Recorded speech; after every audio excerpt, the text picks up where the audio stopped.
Hello, hello. How is everybody doing? Justin's here. How are you, sir? Good evening, everyone. How are we all doing? How was our weekend and start of week going?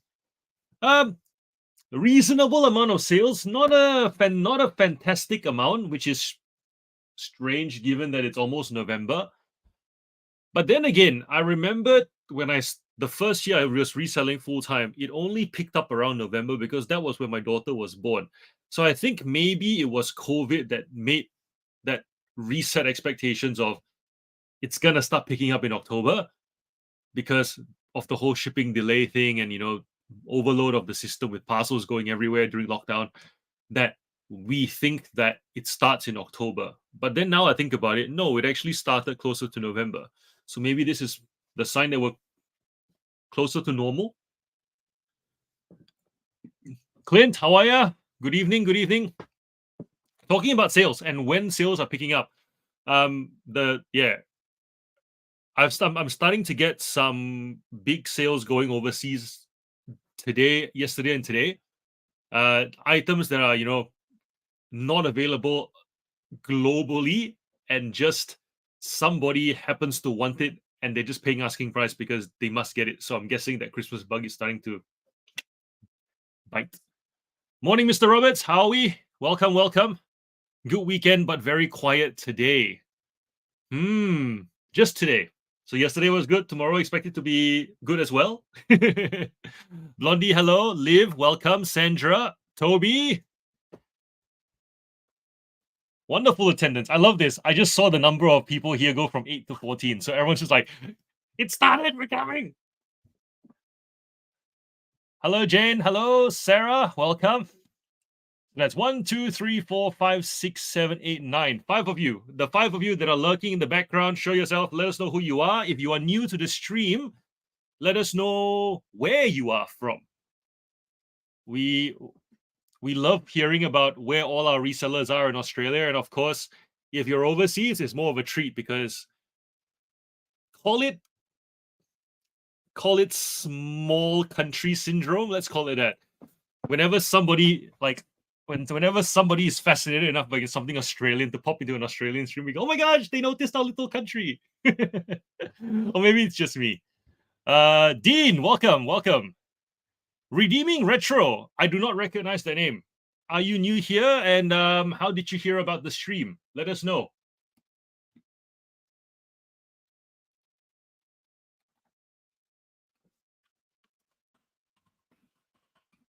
And where are you from? Michelle, welcome. Any more lurkers? Show yourself. Reveal yourself in the chat so that we can welcome you with open arms. Lurker been here since the start. Woo! Since the start, 38 sessions and you have shown yourself. Welcome. I am so happy that you have decided to show yourself.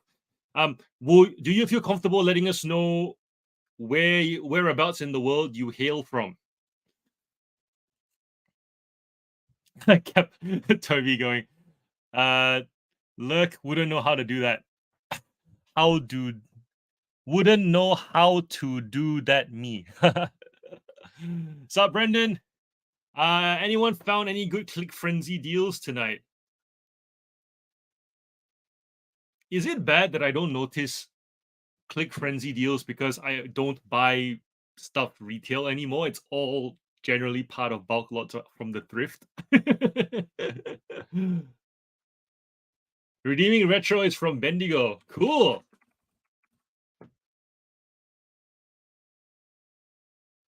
Not too far away. 4 hour drive away. Not too far.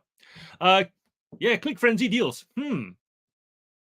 Yeah, anybody pick something up? I haven't.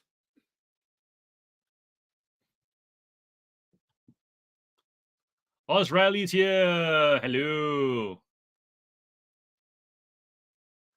And Sarah, Adelaidean for the last 20 years, but Melbourne born and raised. Melbourne born and raised. I was gonna ask how long you were in Melbourne for, but then I realized Simple math reveals the age of a woman, and that's a bit of a taboo, so I will not ask that question. Down the road from Jane, Shepparton. I'm not sure if I told you this story. I remember driving to Bendigo to go pick something up, and I stopped at Maryborough to pick something up as well.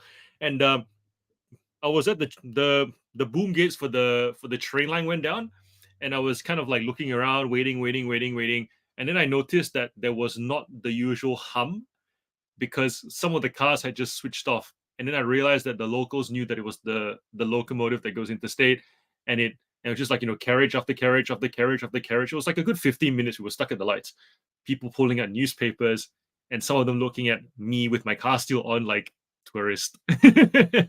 My first time being stuck at a level crossing for that long. But it was very clear that the locals knew, and it was as if they factored it into their day. Yep, it's coming. Turn the car off, pull out the paper, do a Sudoku, whatever, until you hear the hum pick back up again. Right? Everyone's kind of getting ready to turn the car back on and then go. Anybody else here would like to say good day in the chat? Go for it. And if anybody wants to share any good news from the week as well, if you've had an awesome sale, if you've had a win with eBay, a win with eBay. If you've had unfair feedback removed, speak so.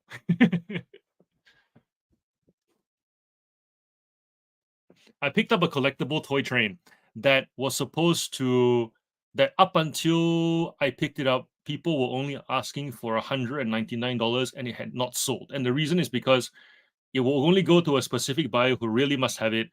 And I asked $299.95, refused to take any offers because none of it was listed for 4 years except for mine. And today I sold it for the $299.95 going to the States. So I'm very happy with that. Which goes to show, as much as we talk about sell-through rate purely for the, you meeting your needs and your expenses with sales. But if you find items that you'll get top dollar if you're willing to wait even up to 4 years. I've only had the item for like, I reckon 7 months, but I know that in the 4 years that I've been selling in this category, that item has not popped up except once. And so it's like, if you can hang on to it and don't let anybody tell you otherwise that you must let it go for cheaper just to feed your family. Those items will sell. Let the other things that are more price sensitive move. That one, hold it. And I think that comes on the category knowledge. You don't have to let those things go. That's what I'm saying. Justin's doing something different tonight. I'm listing Dragon Ball Super TCG. Right. For those of you guys who don't know, Justin does trading cards. So I think your sports cards was last week, I think it was, or was it Pokemon? Liv's doing a fire day of sales today after it being a dumpster of a week. Cool. Well, I hope the fire keeps up. I really do. So close. Love Shep. Very pretty town. I've never actually been to Shepparton. I would like to go. Toby saying sales are slow. Looking forward to some downtime. Put 15 days shipping for a break. 15 days shipping? Nothing startling this week. Clothing sales doing down at the moment, slowly picking up, but did find 2 Kuji jumpers in my clothing haul. Hi, champs. Welcome. What's Kuji? I'm looking it up. Kuji. Oh, those sweaters. Right. They're pretty. For a moment, I thought it was like Gucci misspelled, but I'm sorry. Clearly not. Coming up, John, coffee chat and op shopping. Would you like for all of us to flirt Shepparton with a thrifting day? Today, actually, it's funny. Today in the op shop, I actually picked up a Harley Davidson top made in the USA that goes for between like 70 to $100, depending on. But the best part was I remembered hearing this in a podcast way back that with Harley tops, the bigger the size, the better, because Harley riders are like big guys. So 2XL. Looking forward to putting it on eBay and seeing it go back to the States, probably. One item not received case today after having to wait over the weekend for the clock to run out. So my weekend sales tanked. Seen an uptick today since the case was closed in my favor. Nice. Well done. Well done. Oh, speaking of that, I had a parcel go to Germany, and the tracking wasn't updating, and I actually contacted eBay and said, "Hey, can you please extend the case because I've opened up a case with Australia Post, and that takes about 30 days to resolve." And they were like, "We can't actually do anything about the timelines. We'll have to just shift you over to eBay Germany, who is handling it because it was opened through there." I don't like that eBay do this because they have departments based on you. The department handles it, the one through which you opened the case. So, anyways, I was like, "Oh no." The eBay Germany people kept sending me message, like they would email me saying we've reviewed it, we'll give it another 7 days. I messaged back going, yes. By the way, they did it in German. So they would message me in German. I Google translate it. I send them a reply back in English. They reply back again in German. And that worked out quite well, which I was quite surprised with. But anyways, I was getting emails from them directly. We've extended it. And then finally it's like, given that we've noticed that it's past that date that you've requested, so we're going to close it and refund the buyer. And I was like, fair enough. But by that point, Australia Post had also already sent me the claim for compensation because they couldn't locate the parcel either. But I thought that was really cool because if you don't call to ask for an extension on item not received, the eBay will just make a decision if the buyer requests for them to step in. There would be no transferring around. You pretty much have to ask them so that they do it. So therefore, the tip is if there are item not received cases, especially if they're going international, please contact eBay in the chat and ask them to essentially connect you with whoever's handling the case internationally. And then they will actually liaise with you, and they will also give you timelines of like another 7 days, another 7 days. And they don't do anything until they tell you as well, which is really cool. So contrary to people on Facebook who complain that eBay just does things without telling you, I don't think that's the case. And that has not been my experience either. So yes, if that helps anybody, good. Especially with Christmas coming up, with more things heading out, that's something to know to do, rather than feel like you can't do anything and just worry and lose sleep over, parcels being in limbo. Toby going, "Bone put store on holiday mode ever have long shipping and items can still sell."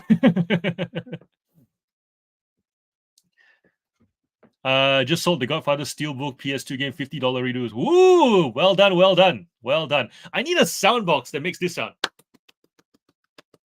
Would you all appreciate that? I think okay, the channel isn't making that much money. Most of these live streams, by the end of the day, they only end up making me like $5, right? It's a confronting number. I know. These sessions, you guys watching it plus the rewatch, the ad revenue is like $5. But eventually, when this channel gets to a point where it can afford stuff, would you guys like a sound box that does or hey? Let me know. We can save up. Like children saving up for a Lego. We can save up. Best find of the last 2 days was a 4XL Brisbane Broncos Hawaiian shirt from 2004. Nice. What did they go for? Can you let us know? Sarah Slater from the UK enjoying your content while listening. Welcome. I hope you said you are. Sorry, you are listening. Welcome from Sarah Slater from the UK. How did you find us? Let us know. How did you find us? Because good businesses always track where their leads are coming from so that they can learn about how their business is doing and where their business is showing up. Cue canned applause. Applause. How cool would it be on Friday if we have 6 of us on screen when we do that last hour of chatting and we all have signs, and if one of us raises a sign that says applause, all of us have to applause. That'll be fun. You need a set of kids' clappy hands. Yes. $2 shop, party shop should have it. I'm pretty sure. I'll go hunt. Great idea. But you're making money from us motivating you to list as well, right? My sales have been consistent. Let's put it that way. I feel like my store, because it's already mature-ish, I'm getting the only times I make more money is if I find like really rare items or actually pivot into like another subcategory within my niche. Otherwise, it's just sales are just standard for me at this point. No, there's no surprises, and if there are surprises, it's because they're rare items, not because of like increased activity, if that makes sense. That whole increased activity leading to giant bumps in sales, like, I think you were saying something like, your sales going up by like 3x because you've been doing these listing sessions. That was for me in my first and second year, but now it's just steady because yeah, there's nothing. So if I start a new store, I'll probably see that first 6 months to a year, a lot of the activity, boom, boom, boom, and after that it'll just which is actually not a bad thing, because if you layer up, if you plateau and layer, that's how you get your six-figure business, right? So if you like, for us, that 25K, 30K a month, it's like on good months, that's just all the pistons firing. But then if one shop is not doing as good as the other, then we start to see more of like a 15, 20K month. But that's kind of it in terms of product sales. The more you layer up, I guess it's more like a diversified portfolio, which is kind of wise, as opposed to only having one store. It doesn't perform. You bite your nails like, come on, pick up, pick up, pick up, pick up. But if you've always got a store that, if you've always got a store that's pumping, then you know that you can still focus on that instead of worrying about just that one store. Yeah. Should go for 60 plus. Nice, nice, nice, nice. John doesn't need motivation. He's a listing machine. I think we all are. I feel like a lot of us have been in these sessions for what's like session 38 now. So let's just say we're all machines. We're all just a bunch of machines working together, and it's a shame that we're not in the same place hearing the hum of our machinery. So the Ed Hardy hoodie to Denmark yesterday. 95 days to sell. Buyer paid 235. Oh, made 132 after everything. Nice, nice, nice. I did not realize Ed Hardy is still a thing. I still remember when they had retail shops everywhere, and then after that, they kind of all just died down. I also remember Ed Hardy themed puzzles doing quite well during lockdown. I remember selling like a geisha one for a lot of money. Now the prices have gone down, but I remember when I had it, I sold it. I think it was like a Ravensburger Ed Hardy collab. Brad's here. Hello, welcome, welcome. Listing as well, hopefully. And Clint going, nice one, Dean. Are we ready to get some listing done? Last chance for anyone to share good news before we start the timer. But if we're going to start the timer, give me a let's go and we'll start the timer.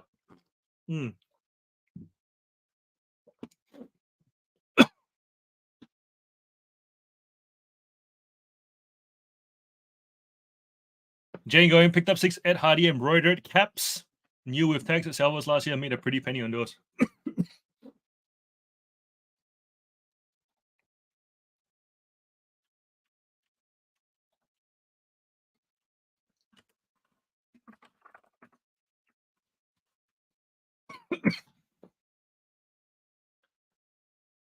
Brad saying listing all done.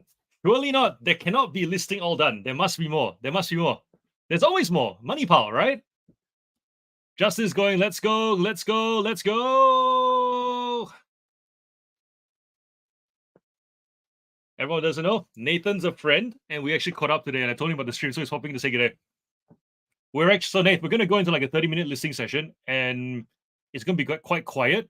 But essentially, after 30 minutes, when the alarm rings, then 10 more minutes of just chatting. So if you go out and buy stuff to thrift, which we were talking about as well, you will be during this time at your place processing it all, taking photos of it, making an eBay listing, because that's the thing that connects your buying with the profit that you make. All right, timer starting.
Whoop whoop. Who's here? Matilda's here. Hello. I need this listing live. Life has me very busy, so not a lot of listings has happened over the last 7 days. Out sales reflecting it. Yeesh. Same from Andy. Good. It's always nice to feel needed. All right. So in the chat, we have Jonas telling all of us that TerraPeak now does 3 years worth of previous data, not 2. Of 3 years worth of data is interesting because Jonas does vintage books. So he would sell items very similar. He would have more items that sell like once every 3-4 years, as opposed to, and he would have people with saved searches who are waiting for an item to pop out once every 3-4 years as well. So 3 years data definitely is something that that is beneficial to him.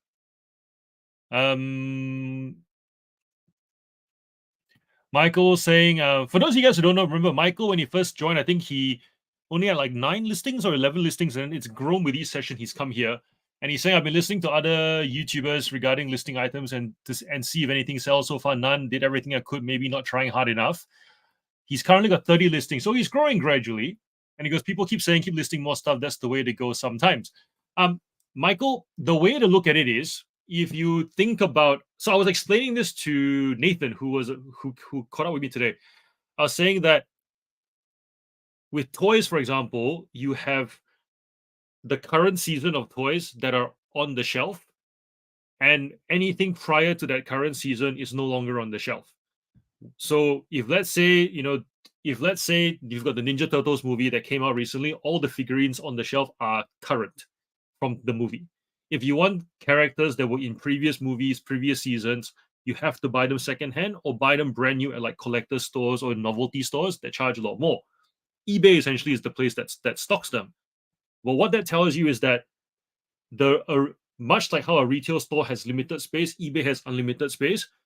You're currently at 30 listings, you are still less than a retail store. So you almost need to build up to at least that level to expect any sort of business income. Of course, if you know high in demand items that can sell already, like if you've got Jordan 1s, they'll sell really quickly. If you've got iPhones, they'll sell very quickly. Granted, it costs a lot of money to get them, and you don't make much profit margin on top of them.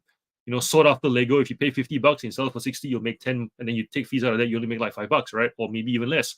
So profit margin is one thing, speed to sell something is another. If you want a high profit margin, there's a good chance that the items you have probably won't sell as quickly as those high in demand items that everyone else is going for. That's just the relationship between competition and the amount of profit you can make. The more competitive a category, the faster things will sell, but the less profit you make. So at 30 items, you're not really going to see activity, like a flurry of activity of sorts. You really need more than that. So keep going. You're on the right track. Most people who make regular sales with like 30 items listed, for the most part, they are already experts in their category and they know what sort of the items are. And they have the money to pay up for those items to make that little bit of profit because they know they can rinse and repeat. But if you have more or less zero product knowledge or general product knowledge, then you do need to get to that 100, 200 listing mark because you are getting repetitions in, hopefully in the same category. If you're doing everything seller, then you'll need even more items, because if you're selling one t-shirt, one plush, one toy, one light bulb, one toaster, you're not really getting experience on any of those items.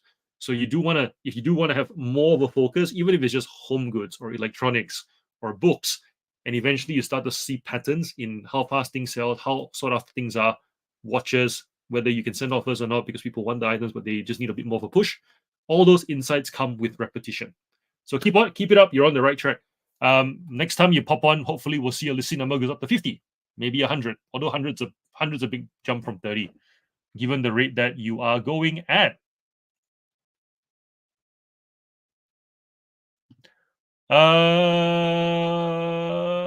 Jane wondering where Matilda is. Bit of a girlfriends group happening here. The boys don't wonder where I am. The boys just go, "Oh, you're back. Where's Paul?" Or Scott, anyways. I wonder if the 3-year research is actually based bias due to COVID. It would be, however, there are, depending on depending on your category, there will be items that uh have a price because it just whenever it shows up. So I can imagine like numbered Hot Wheels cars, for example, like those convention cars, the price doesn't fluctuate because of COVID. They're just sought after. When collectors let them go, they get snapped up at that asking price. It's more a case of when it shows up. And so if you're selling items where there is a lot of a when it shows up dynamic to it, that 3-year data would actually help, because otherwise you're essentially taking a punt, right? You could potentially underprice or overprice and your item just sits for a while. And the last thing you want is for your item, that is the pop-up item, to be overpriced and someone else use your pricing as the reference point to underprice, and they move, and now you have to wait for that next buyer who comes along every 2 years. So you don't want to be that either. So for those reasons, that 3-year data I think is very useful if you're in that kind of category. Puppy Dog Diary. Only because I know you will appreciate this Puppy Dog Diary.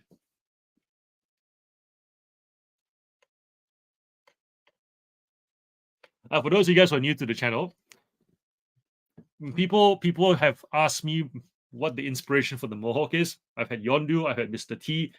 This is the inspiration. I saw Flounder when I was a kid, and I thought to myself, that's a really cool haircut, because that's what a kid would think. This looks like hair. And so, yes. And only when I got older did I realize how cool it is, because yellow face. So I might dye it blue. So I suppose if I dye my hair blue, it would literally be matchy matchy. But yes, this is the inspiration.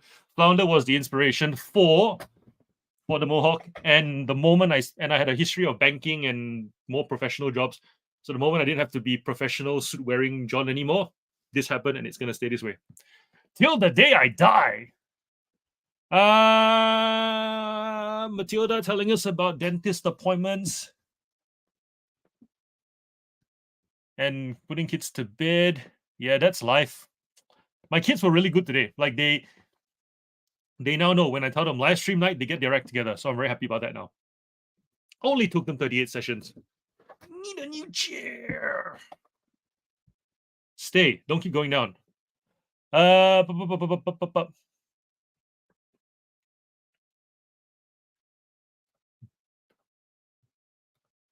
Where's Paul? I think Paul should be popping in soon if he's not lurking in the background already. Paul, show yourself. COVID times were crazy. In 2020, I was selling 5 Ravensburger 1,000-piece jigsaw puzzles for $180 plus freight. Those were good. COVID was good. COVID was good times. I'm very happy with some of the sales I made during COVID. But alas, we cannot expect it to continue, because that would also mean we have to have COVID back, which is not ideal. Yes, very cute. No, not the yellow comment. I can say it. I can say it because I am yellow. I'll dye blue for you, John. Sure. Be my guest. Puppy Dog, thank you so much for the super sticker. Thank you, thank you, thank you. You are our most supportive subscriber. My most supportive subscriber. Financially, anyways. you skew the financial data of these streams. So literally, I was telling everybody, with ad revenue alone, these streams probably make like $5. When you come in, it makes 10. So you're doubling at the moment. So thank you. That's the chat. Anything else we need to cover? Any questions you want to talk about? Let me know. In the meantime, someone give me a let's go, and we'll start another rolling 30. Also, Justin, because you're here, 20 so far. Where are you at? And if you guys want to talk numbers, feel free. For me, if I can get 20 or over in a 30-minute slot, I'm pretty happy with that. Just over a minute a draft.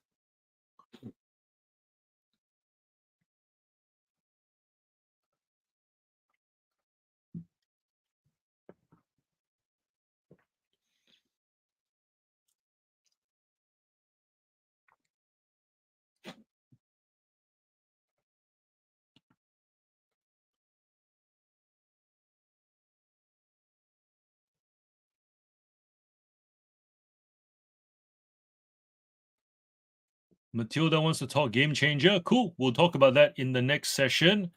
Puppy Dog saying, let's go. Go starting at 11. Then goal is 30. Awesome. Jonah's going for 70 in the first hour. Let's go. Timer. Boop.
Ah. Okay. How are we all doing? 38. So a little bit slower this round. 18 instead of 20. Still good. Still good. I'm okay with that. Where were we? We have Matilda asked us a very good question, which is, hey guys, I've been thinking about this as a conversation starter. What would you guys say is one of the things you have done and experienced that has been a game changer? Let's go through the comments. What do we have? Since the asking of said question, we have had Mandy going, consecutive SKU inventory system has been a game changer for me. Feeling organized makes me feel motivated. That's true. That is true. I recognize that some people do better in messy settings. However, neatness and organization does help with speed, and especially when you are stressed and you feel pressured and you don't have enough time to do stuff, organization does help. And it looks pretty. The consecutive system looks very pretty. If I didn't do toys, I would probably do consecutive system with clothing. But yeah, like just watching, those shelves, all the packets one by one. And I like the fact that you also pack because you already more or less know that most people buy just one item from you anyways. So like you just grab it and stick a label, and that's so cool.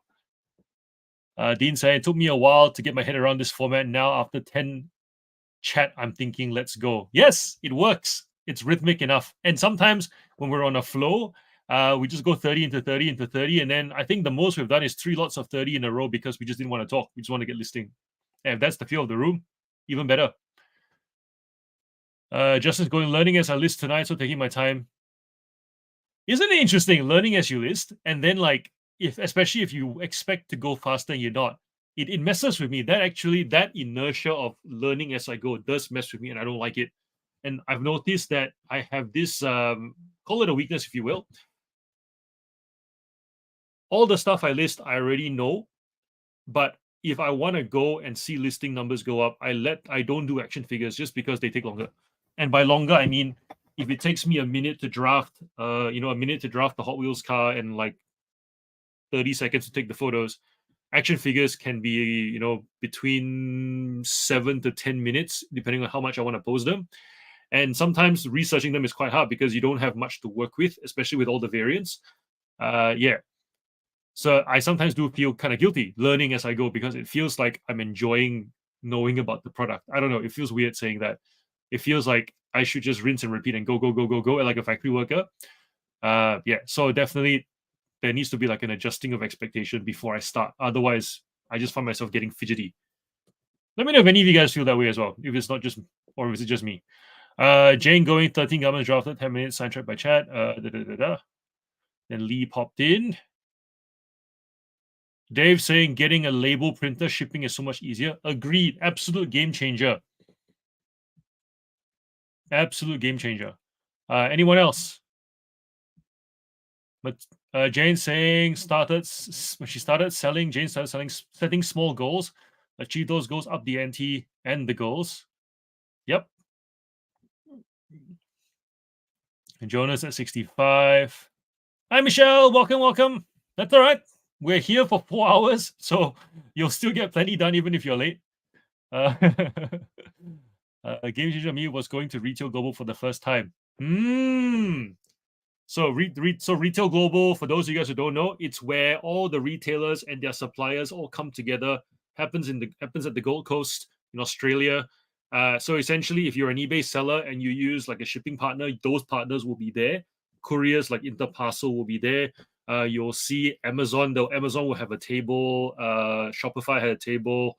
TikTok for Business has a table. So essentially, any website designers, foreign exchange people, they've all got booths. And going there is great because it's one thing to search on the internet for suppliers. It's another thing to go into a conference hall and see those booths and be like, right, I can link these people up, and that's my business. And then you meet business people who spend time at various stalls, and sometimes typical networking stuff. You'll have a coffee with somebody and then see them go to a booth and be like, "Wait, I didn't think that this booth was relevant to you." And then you hear why they use that supplier, then you just open up your mind to, right, that's why you use that. That's why you use this, and it gives you a new perspective. That's essentially it.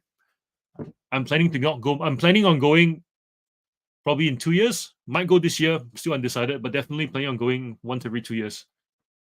Matilda saying, realizing what niche I have knowledge in and should specialize in, it's a very personal thing. Yes, yes. For me, game changer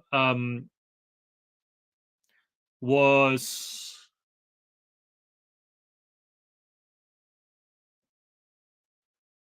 what's my game changer? I've gone blank. I'll keep reading comments. I'll be back. I'll come back with mine.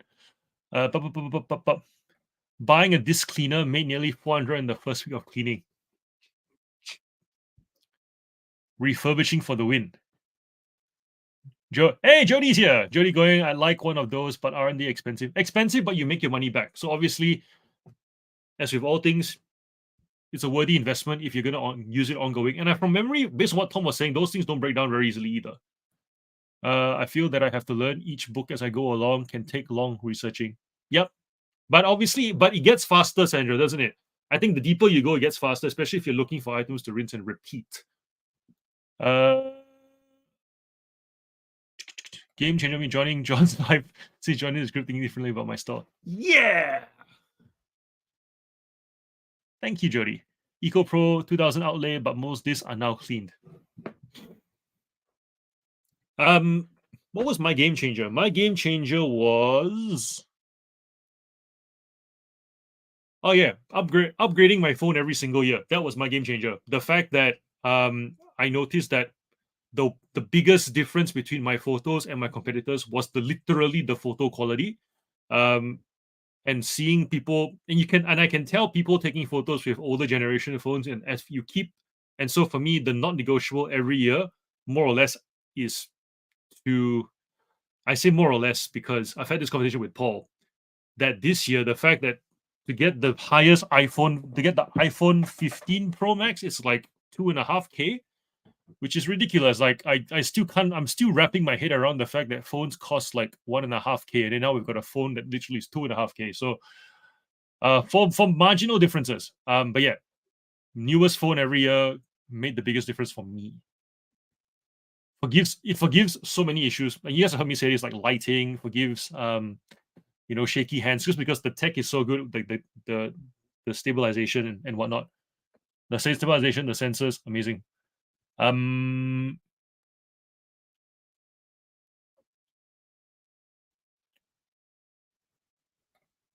Justin saying, coming to these lives, yeah. You guys need to tell people outside the lives that these things are life changing, so that way people come and join us and these numbers grow. You're preaching to the choir here. John's going, sold $6,000 worth of DVD, CDs, and video games that would have gone through the cleaner in the first 10 months. Definitely worth it. I think, yeah, it's Jody. When you start, of course, you want money to come in, but you're also used to spending small amounts of money. Eventually, when you start getting comfortable spending, several hundred to $1,000, $2,000, I think it's more to do with we are not used to spending that kind of money every day for things that are worthwhile. Even, I mean, think about how much you hesitate buying a new dryer, something that you actually need. Like I even remember when we were looking at buying dryers, it's like we need one. I don't really want to spend the money because it's a dollar figure you're not used to spending. But eventually, if you want your business to grow, you kind of need to put on a hat that lets you spend that kind of money, and then take off that hat when you go back home. Because if you keep that hat on going back home, you'll spend that kind of money at home on stuff that you don't need, and it's not an investment either. So that's a bit of a tricky one. And you can get into a lot of trouble if you have that willingness to spend from your business, take it back home, and then you start splurging on lifestyle stuff as well. That really shouldn't be, you know what I mean? So like, be generous with your business, investing because you can generate a return. That's you showing confidence in yourself, getting the return for your investment and your effort. But don't be so generous at home still, because you need that resource in your business to grow. So continue being thrifty, obviously be generous with your kids and family, whatever. But you get what I mean? Like, don't go upgrade the car quickly. Don't go buying the new coffee machine when the old one still works, things like that. I've seen, and those of you guys who have been in business for a while, you will know this as well, right? You have friends who, once they get comfortable spending their business, they go and splurge at home as well. And you see it. You come home, you go to their places, and you're like, wait, the coffee machine's upgraded. The toaster is now a Smeg toaster. Like, why the hell does that make a difference? Or because they like mint green. But you can tell because they do that, they also have a very stressed kind of demeanor because now they've got to make the business continue doing it to justify the spend at home. When in reality, that pressure was very unnecessary and very much self-inflicted. So just bear that in mind.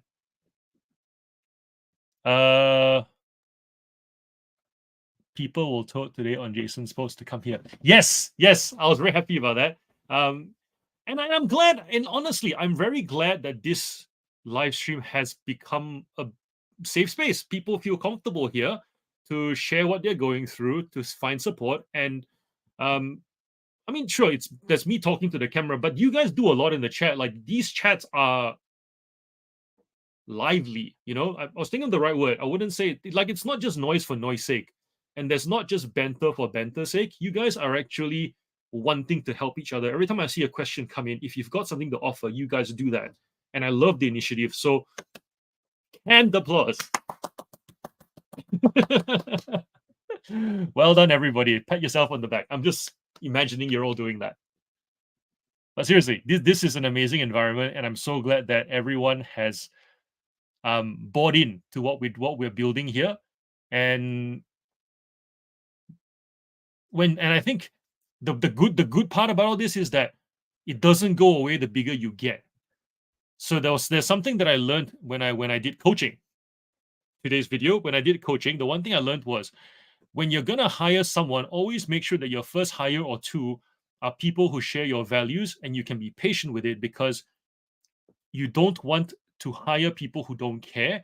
Because if the first person doesn't care and the second doesn't care, you are fighting against the majority and your business, and it's a very hard climb from that point on. So likewise, if the core of us here, 24 of us who are currently here, some nights there's like 50 of us here as well. If we all have the same set of values, every additional person buys into that majority. And so getting bigger, there isn't that fear of, if we get bigger, does the negativity creep in? Does the bagging out of people creep in? Does the talking down of people creep in? Does the tall poppy syndrome kick in? It doesn't, because the majority always holds, which is what I love about what we've built here. So yeah, proud of you guys, and let's keep doing what we do well.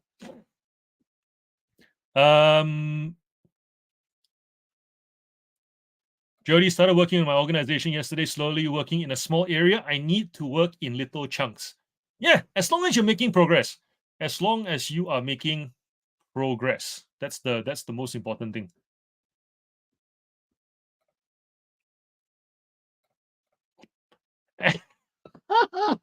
Saw that coming, Justin. Saw that coming. How is your reorganization of space going? We haven't had an update in a while. All right. So how that's going is, this week I need to throw some stuff out. So I'm gonna go do that. And I think we're due for another video, Justin. You are right. So this is me looking at you. Video coming end of the week. By end of the week, there will be a video on how the garage is going, and you will see some progress there. No excuses. So thanks for calling me out on that. I will get a video to you guys on that, because clearly over the last 2 weeks there have been more pressing topics to address. But hopefully next week, hopefully in the week ahead and the next week, there'll be less things to talk about, and then we can look more inward. And I'll do that update video. James is here. Hello. Welcome. Are you listening, mate? Are you listening? For those of you guys who don't know, Bold Finds, James Bolding, he's in the UK, top guy. Go follow his channel if you like good content. He's the complete package over there. You'll learn heaps, especially if you sell clothes, because he's a clothing seller. You'll learn heaps from him there as well. Very balanced content, very robust content. You're not gonna get just the highlight reel. So yeah, definitely give James a follow if you haven't already. And anyone else in the chat, if you guys are wanting to give your socials a plug, let me know. And Paul will pop your details in the chat so that we can give you a follow as well, as he has now done for James. Finish my listings 8 a.m. today, sourcing hunt today. Ooh, looking forward to that video. All right. I think that's 10 minutes. Give me a let's go, and we will start another session.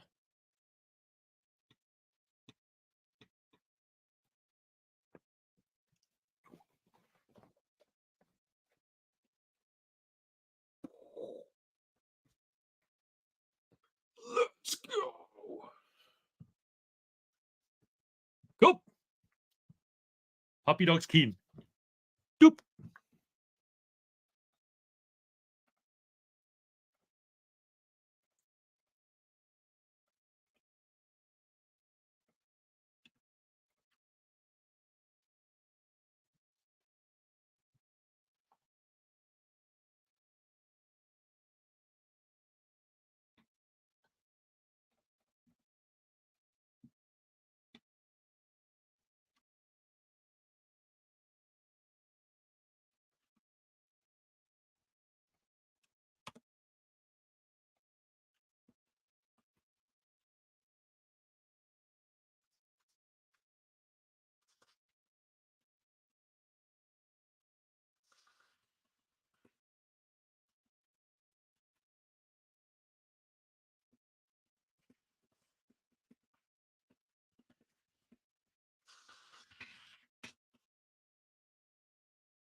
All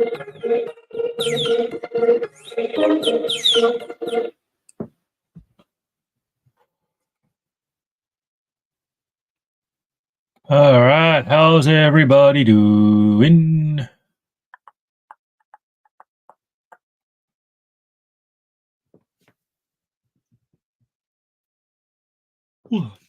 Sorry about that.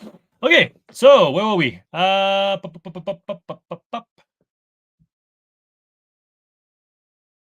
Paul saying send offers. Yes, please send offers if there are any offers available. All right, Justin's going. One thing the listing lives and Mel's death pile video has done for me is I've gone through and sorted my death pile, and what is worth listing has been photographed and other stuff sold as bulk. So sourcing day for me tomorrow, searching Facebook Marketplace and Gumtree for bulk trading cards worth picking up. It's been a while, should be fun. Awesome. Let us know how you go and record some content. Your Instagram page is a little bit empty. Who has found some good stuff lately? Good free stuff lately. Have had 2 hauls the last 2 weeks, DVDs, books, and 4K Ultra high definition Blu-rays listed about $900 so far and sold $145. Cha-ching, love good free stuff. Free stuff's amazing. I've got some Sylvanian families to list where they were selling the characters in box for really cheap as it is. So we're talking like a whole family. They only wanted $10 for the box. They sold for $100. Went to the States, but they were when I went to pick it up on the porch, there were these Sylvanian families buildings, and they were like, "Oh, we're gonna take them to the op shop if you don't want them." I'm like, "I want them," and these were like vintage stuff. So there was like a vintage windmill that literally goes for $300, and people will pay international shipping for it. So yeah, it was like the stuff was already so cheap, and then after that they said, "Oh, by the way, I think we've got the accessories somewhere." I went to the garage and they were all in like a tub. So then I just had to put the accessories with the building, and it was like $1,000 worth of free stuff. Insane. Free stuff. That's amazing. And I know it's hard, and I think it's hard to believe because we expect to have to pay for all our stock. But as Jane has proved to us, you can get pretty far with just free stuff. Make the right connections, look in the right places. John's going, I picked a handful of CDs from my dead pile. I found a few that are worth listing to stop my rail drop so I can list them. You're in that limbo point, man. When I was a finance broker and doing eBay, it was like 60-hour weeks, and it was for almost the whole year. It's part of that rite of passage, but you learn a lot about yourself. I think you do.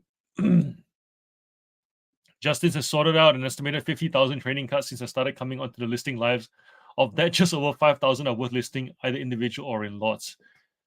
50,000 trading cards. Damn. Okay, it doesn't sound okay. Put it this way: it doesn't. 50,000 trading cards actually doesn't sound like a. It sounds like a lot, but it actually isn't when you do trading cards because you go through them really quickly. So that's like 2 weeks worth of, if you did it full time, 2 weeks worth of work. But you get bored and it all starts to blur over very quickly as well, so you have to take breaks. John saying, Paul, thanks for your My Post Business Buddy update. It saves me so much time over the week. We thank you. Thank him by buying him a coffee. Paul, post the link. I know you're not gonna ask for it, so I'll ask on your behalf. If you think that tool has helped you and saved you time, please go buy him a coffee to say thank you, because as much as he does it for fun, let's thank him properly. I think when you pay someone for something, it encourages them to keep going as well. So yes. The rest also about the buyers I have who are interested in bulk. Yep. Yes, Paul, thank you. Loving my post, buddy. No worries, John. There's one small update coming soon, then back into my eBay one. Can you put something so others can benefit as well? Yep, that's the link. And Paul, buy me a coffee link. Do it, please, so that we can all support you for the amazing contribution that you're making. That's gold. It was, and I was very happy about that. It was kind of funny too, because it was one of those houses that was very much a Sylvanian family type house. So it was down in those of you guys who are from Melbourne, it was down like Beaconsfield way. So the house was one of those ranch looking houses where you've got, a veranda going around the whole house. There's like a horse paddock around the back, and it was a drive it was a drive up the slope kind of thing. So my car was like this. I get out of the car and I can see the just the colors of the buildings peeking at me from the veranda in front of the front door. And so as I'm walking towards the front door, it's like becoming clearer and clearer and clearer and clearer. I'm like, oh. And my first thought was, I'm guessing these were already listed and then sold because I did not see these listings. These listings pop up, and I jumped on the character ones pretty quickly. And then the grandma comes up and goes, "Oh, we were just taking these to the op shop. Did you want them?" And I'm like, "Yes, yes." Yeah. In person, yes, yes. Paul's constantly working on it, so a coffee well deserved. Yeah, you guys don't know this, but like myself, Matilda, Paul, whenever we stay up, we may not stay up late to do live streams every night, but we do stay up and work every night. And yeah, Paul's constantly working on the tool, so do appreciate the effort puts into it. Why don't I do live streams every night, even though I stay up most nights? Because as you guys have realized, and as Paul has also realized after he hosted last week, it takes a lot of energy to actually list and look at the screen, and it's your mind's constantly buzzing. So even though this finishes at 2 o'clock, most nights I don't fall asleep till 3, just because there's like a wind down. Because this is quite excitable stuff. It's very stimulating, which means before the live stream, there's a bit of a, you see this on TV, you really do. You see this on TV where people go into green rooms, they talk into mirrors, they they take a sip of their favorite beverage, put some headphones on. None of that stuff. But I literally do say showtime before I come in here, because there needs to be a switch. There needs to be some sort of like a switch to kind of get into live stream mode. So if you guys, so I'm being very transparent with you guys. I'm not always like this, and those of you who have met me in person know that this is not me all the time, because for the most part, I'm quite content to be left alone, and I'm quite content to be working at a distance, if that makes sense. So like, where most people would have gone COVID, remote work, hated it, I would have absolutely loved it. And I'm actually quite introverted by nature. But clearly, there is still a skill set, and there's still a bandwidth to run these sessions. So yes, if I do this every night, I will be exhausted. Hence why it's only twice a week. For now, anyways. But who knows? Stamina grows. It's a very elastic thing. And it's fun. Thank you, Paul. I'll pin it. I will pin it, or you can. I'm not sure if you can pin it. Can you pin it, given that you're admin, or do I have to pin it? In which case, I will pin it.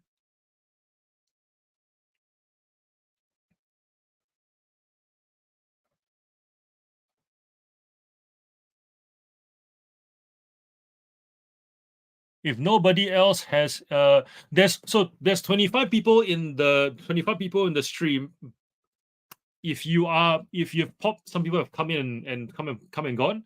If you have only just joined us in the last hour or so, let us know who you are. Let us know if you are here.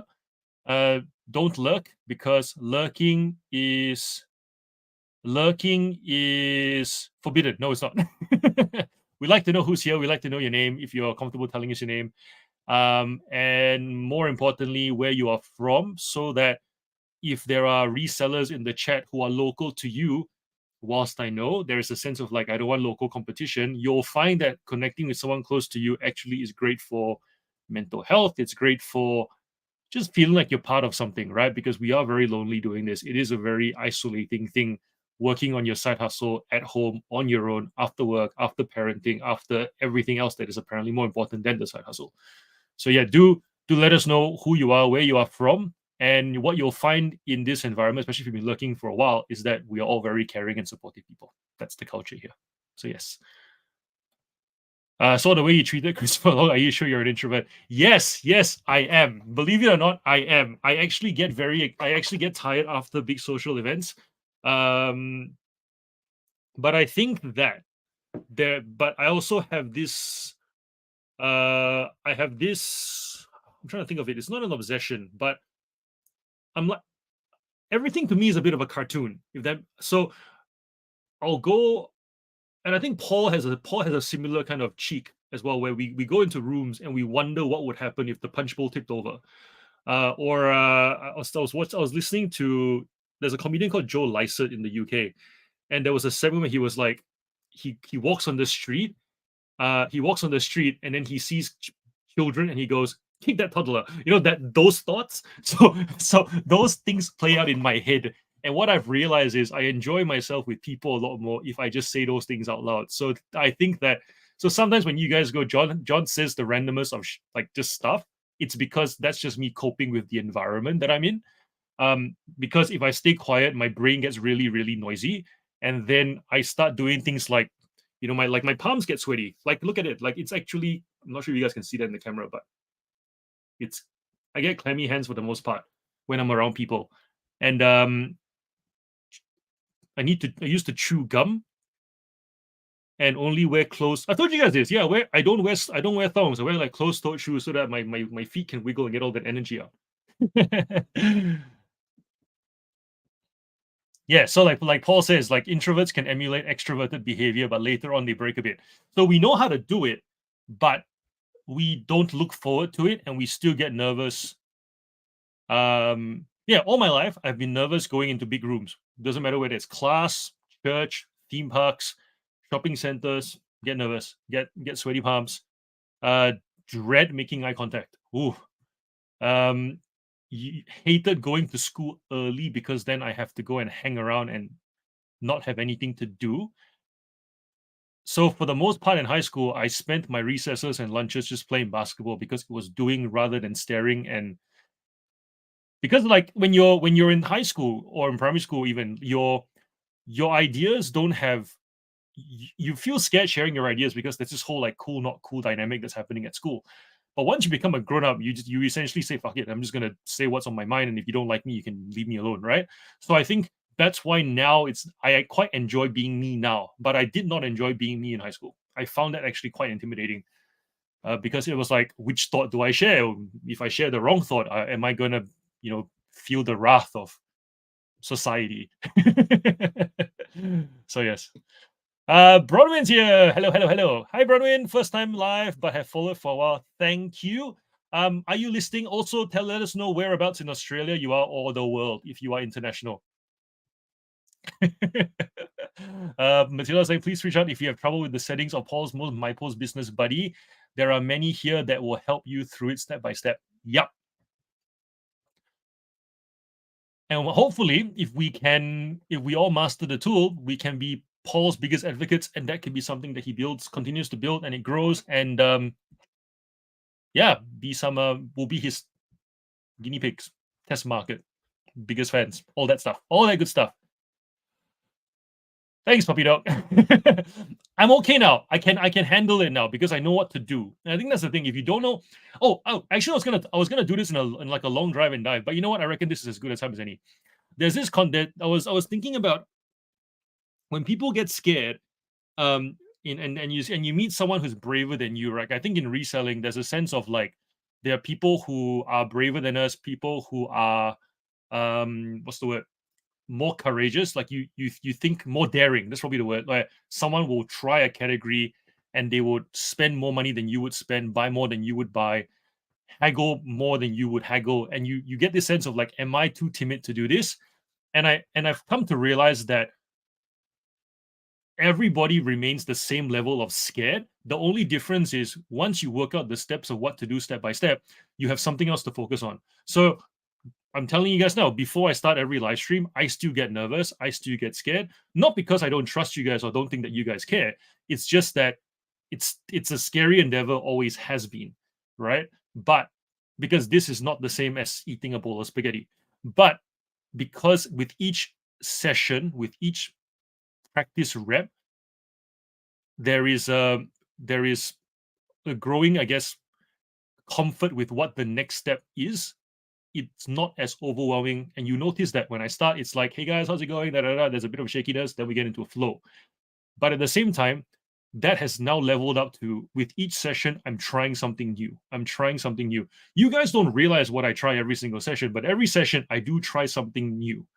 And with that comes an even increased comfort, like, all right, not only do I have steps to follow, I now have confidence to try something new, as small or as big as it may be. So it could be something as simple as you guys let me know when to start the timer, and you have noticed that started 2 sessions ago. Or it could be something like, when I talk, I must move my cheeks because I've noticed that when I talk, I don't move my cheeks very much, which is very weird when you watch some of the videos I do. It's very long. It's like, why does he look like he's just doing this all the time and his cheeks are not moving? Now you're gonna notice that in all the other videos. But yeah, so knowing what to do, knowing that there's steps makes it way less overwhelming. But the fear is always there, always there. That will make great content. Well, me fainting is 2 second short, not even worth it. Oh, good lord. Dean saying I've only have heard about my post buddy. I understand what it is, but how do I get on board? It's a Chrome extension. If you go to you can go to extensions, and then I think is it Chrome Web Store?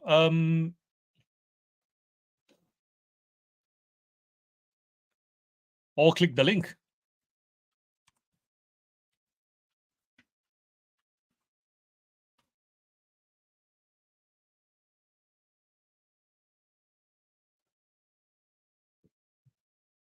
Bronwyn is in Wagga Wagga.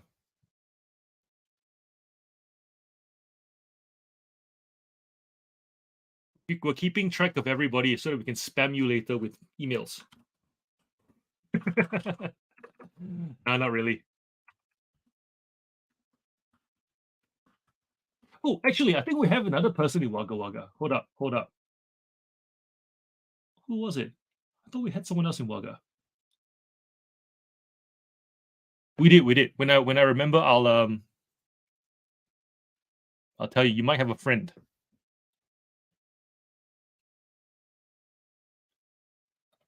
Awesome. Dean's got it. Cool.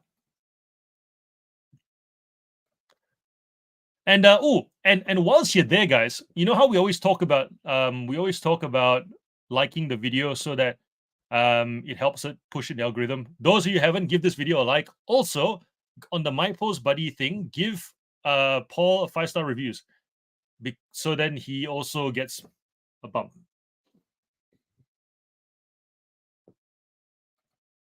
Lovely to have you here, Bronwyn. Cool. Let me know when to start the timer, and we will go again.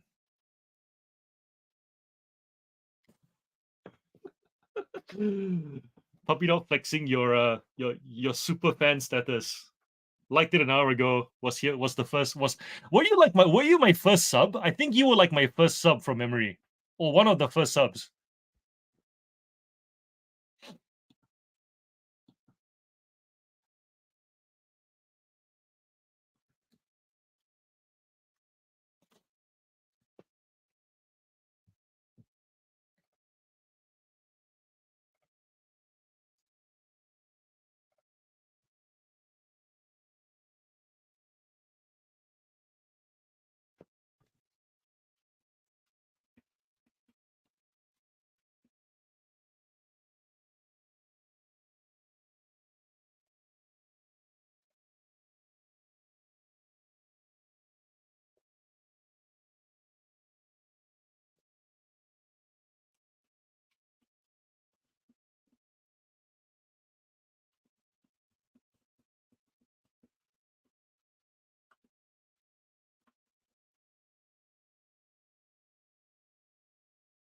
All right, give me a let's go, and we'll start the timer again.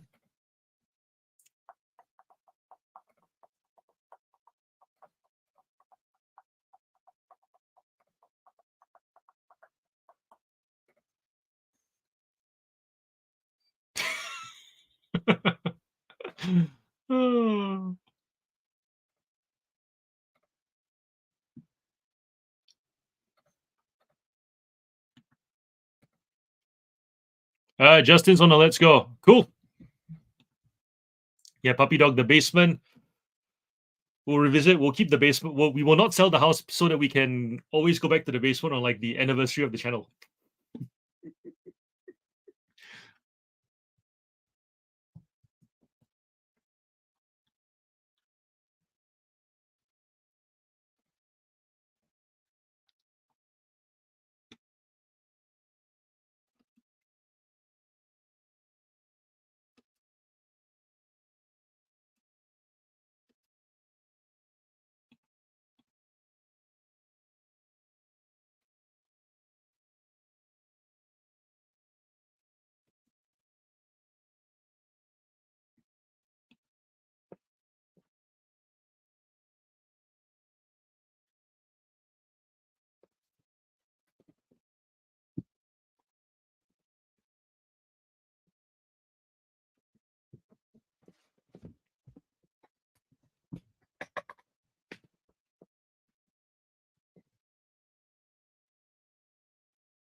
Yeah, Lisa, that looks rough. Um, but yeah, like what Paul says, you've got some really good sell through. So keep it up, and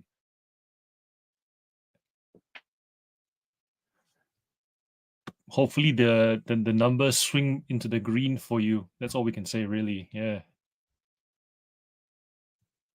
Hmm.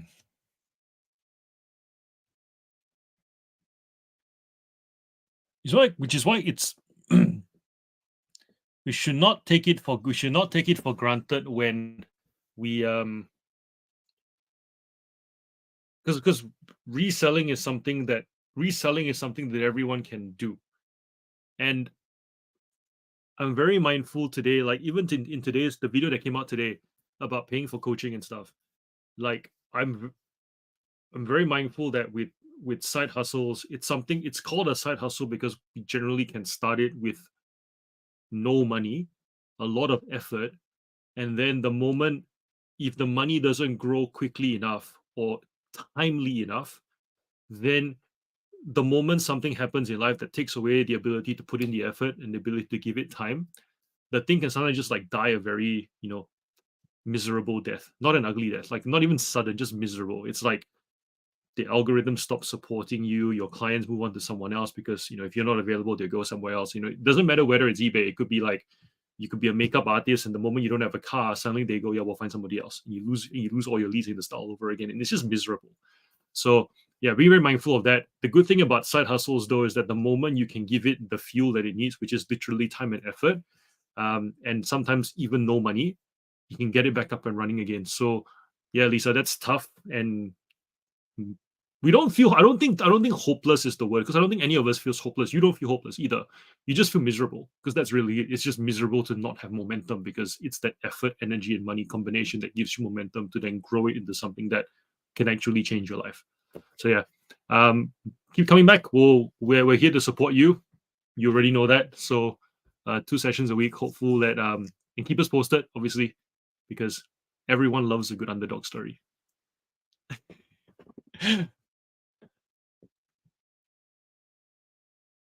And thanks for sharing with us too, and for being vulnerable and letting us in on your story.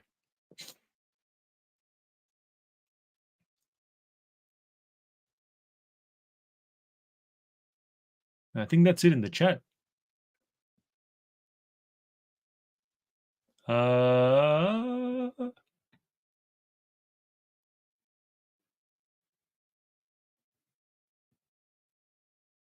shall we start another timer? Who's keen for another timer? Feels like a very natural time to roll into to do two 30 minutes in a row. If we're keen, let me know. Give me a let's go and we'll start another timer.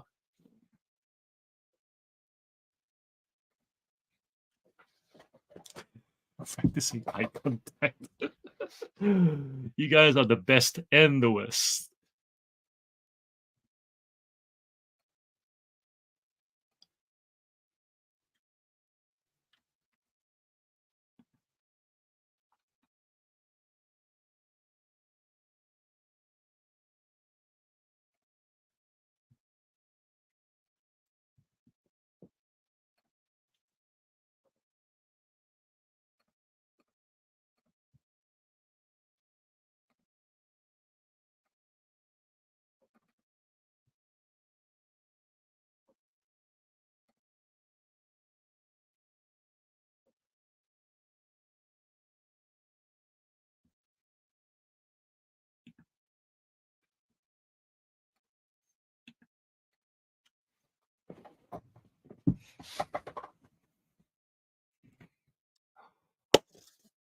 Also, Puppy Dog, because you asked, and because you are super fan, and you support the channel the most financially, anyways.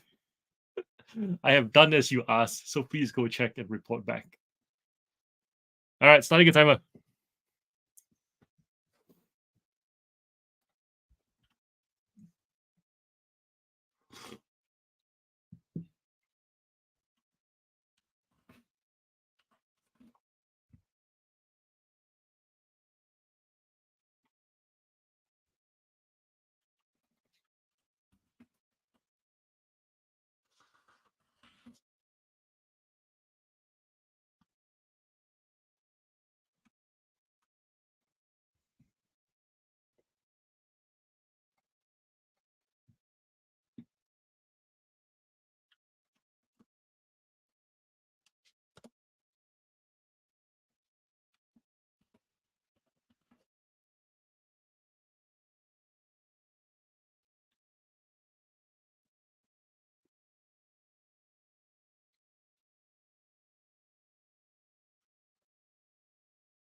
Whew.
I'm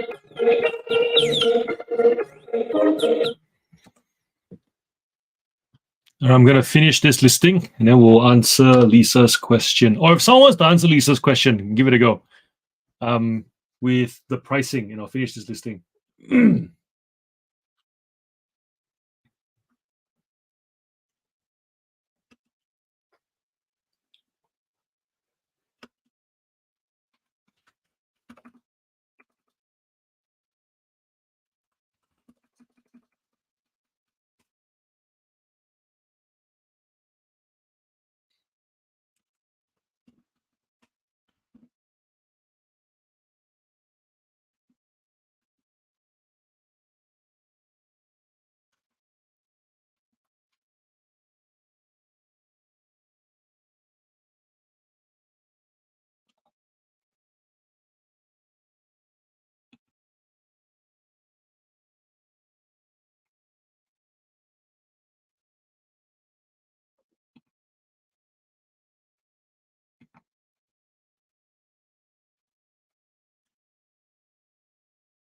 Give someone a go to answer Lisa's question, and then I'll chime in.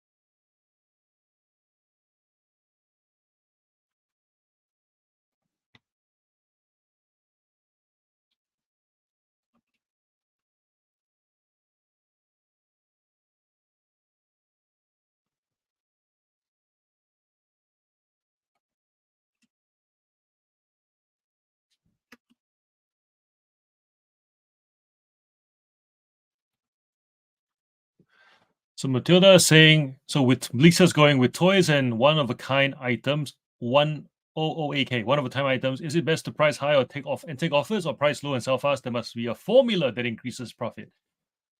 Matilda going, well done for stepping up. We are here to support you. It's not always about being accountable, but knowing in yourself you're making progress. This life is about productivity, companionship, support, and progress. Be kind to yourself, one foot in front of the other. Yes, be kind to yourself. For sure, for sure.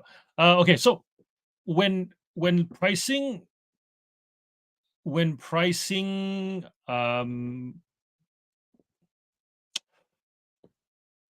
when pricing toys and one-of-a-kind items,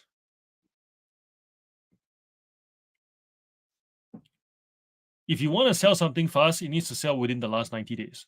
So if you are picking up items that have no solds in the past 90 days, or the solds are all over the place in the last 90 days, there is a good chance that you need to price low and it will sell. So that was more to do with sell through. If you are picking up bolos that you've heard of a while ago, that the last sold was like 6 months, because there are 5 to 10 listed, and the last one sold 6 months ago, and the prices are all quite high, and you can see that they're also higher than the last sold. Maybe the sold that was before the last sold was lower, but no one actually considered that. So for example, right, you can have an item that normally sells for $20, and someone got lucky selling it for 50, and then now everyone else wants to sell it for 50. It doesn't reflect the market, but because somebody copied somebody, which can happen a lot on eBay. Actually, I see this all the time with the sell similars, where someone will comp wrongly, and then everyone else just lazily copies that lazy comp. Then everyone is sitting for a while, because all the buyers know that there is no rush. I was telling a friend of mine this today. You're saying that when you compare the primary market, which is retail, brand new, versus second-hand market, there's an urgency with retail, because stuff goes on the shelf, then goes on sale, then goes on clearance and liquidation. Then you cannot get it anymore, and you have to then go hunt in other places. Like you have to wait for it to pop out on eBay, marketplace. So people will snap it up urgently. But with secondhand stuff, if you price wrong and you copy a bunch of wrong pricing, you end up sitting with it because the buyer knows that it's always going to be there. If once it's made available on eBay, it's always going to be there, especially if the pricing is too high. You'll have some buyers who are a bit obnoxious, where they will keep waiting out till the end of time. There will be some that will snap it up once the price drops. So what I find is, if items are priced high, you just and you have bought it at a very low price or free, just take an amount that you are happy with. So for example, if you pick it up for free and it sells for 50, don't get sucked into needing to get the 50. List it for 30, it'll sell in the next week. That kind of thing. So really, if you want quick profit, it's removing that pressure of needing it to be top dollar so that you can get your money back, profit to rinse and repeat. Buying better definitely makes a huge difference. And I think Jane can probably pipe in, because Jane, you for the most part pick up your clothing for free. Share with Lisa how not stressful pricing is for you, because everything is profit for the most part. You're not having to overcome bad investment.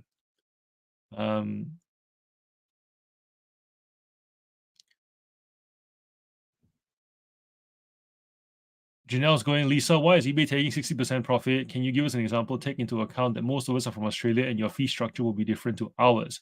Lisa going, I wish I could explain. My last sale, I sold a lot of bits and pieces for $12 plus $4.50 postage. My earnings are $8.44.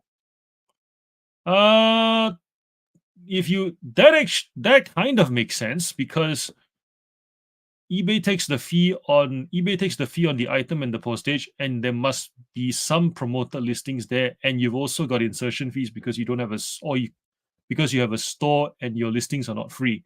So that actually does make sense. Do you do promoted listings as well?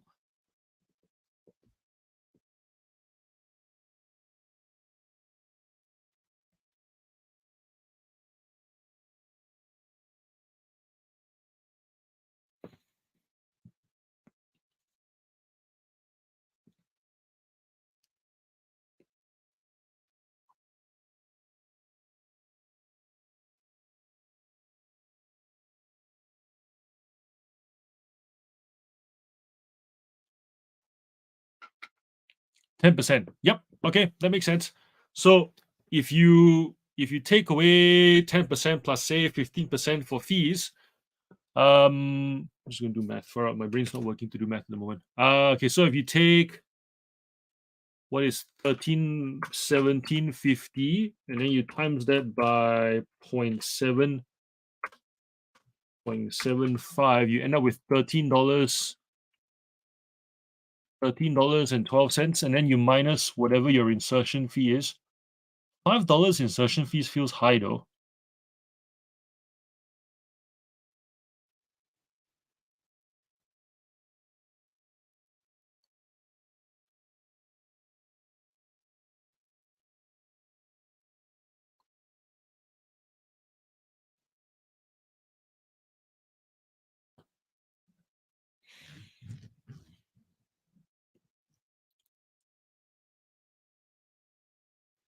Is it $12.99 free postage, or is it $12.99 plus postage, meaning that the buyer also pays you the $4.50 for the postage? In which case, then that kind of cancel each other out.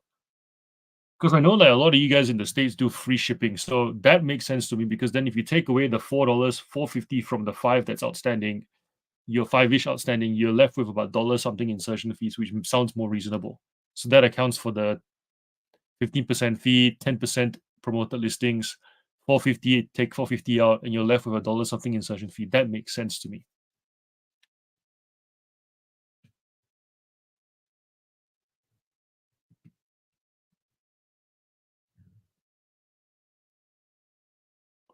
Lost on the cost of goods because it wasn't selling.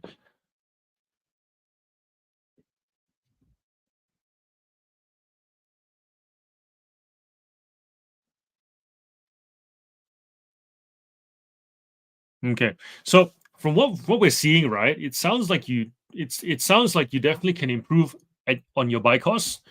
It sounds like you can definitely.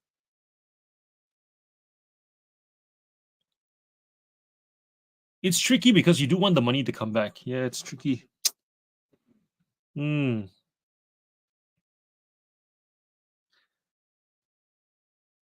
this actually goes to show that selling on eBay is not a fast flip affair. I wish it is. I really wish it is. Sometimes I wish that, um if you do if you I sometimes wish that selling on eBay pays as quickly as getting a job as a pizza person, doing deliveries, because at least you do deliveries, even if it's $8 an hour, you can get, $50 after working like a evening to late night shift. But and you add some tips on top, become a waiter, things like that. Um, but yeah, doing eBay to try and pay for bills that are urgent is actually really stressful because eBay doesn't really function that way. A lot of the items don't just sell overnight, unless you're lucky to find items that are that sought after that they will sell overnight.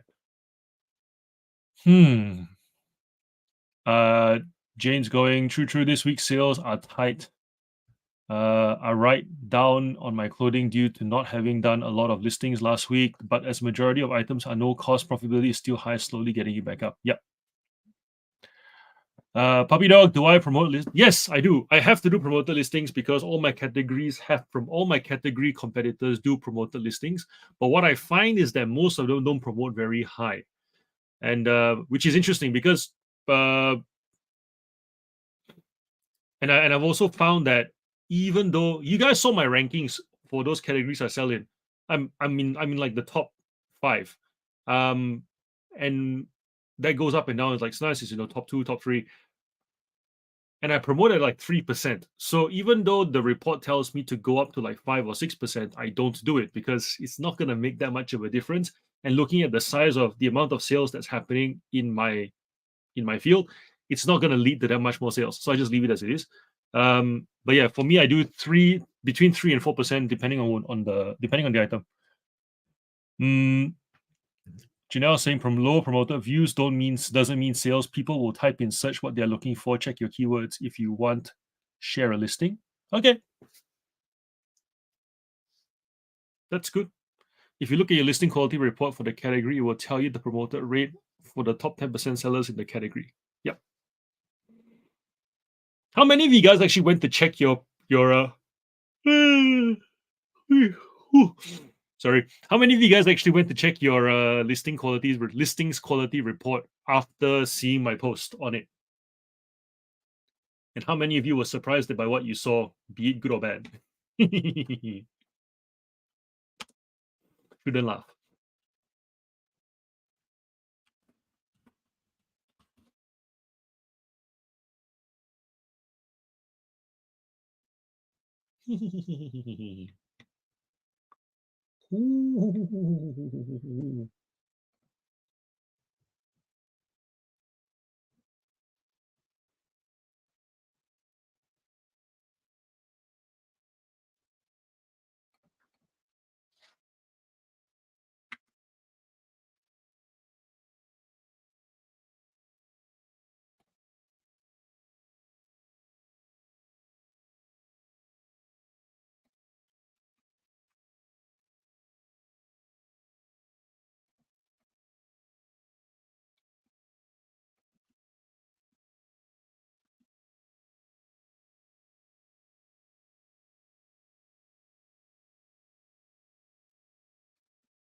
Okay, so Lisa's going. Here's my average item per item cost about $2. Sale price $6.50. Shipping $5.50. Profit after cogs is $5.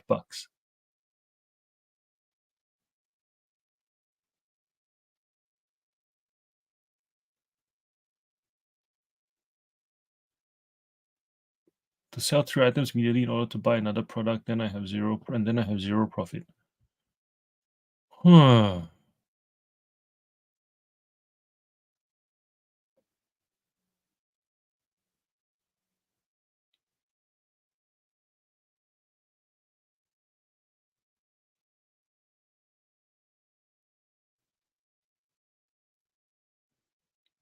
Bromwin saying, I'm surprised I was number 1 in 2 of my categories and in top 5 in others. Nice, well done.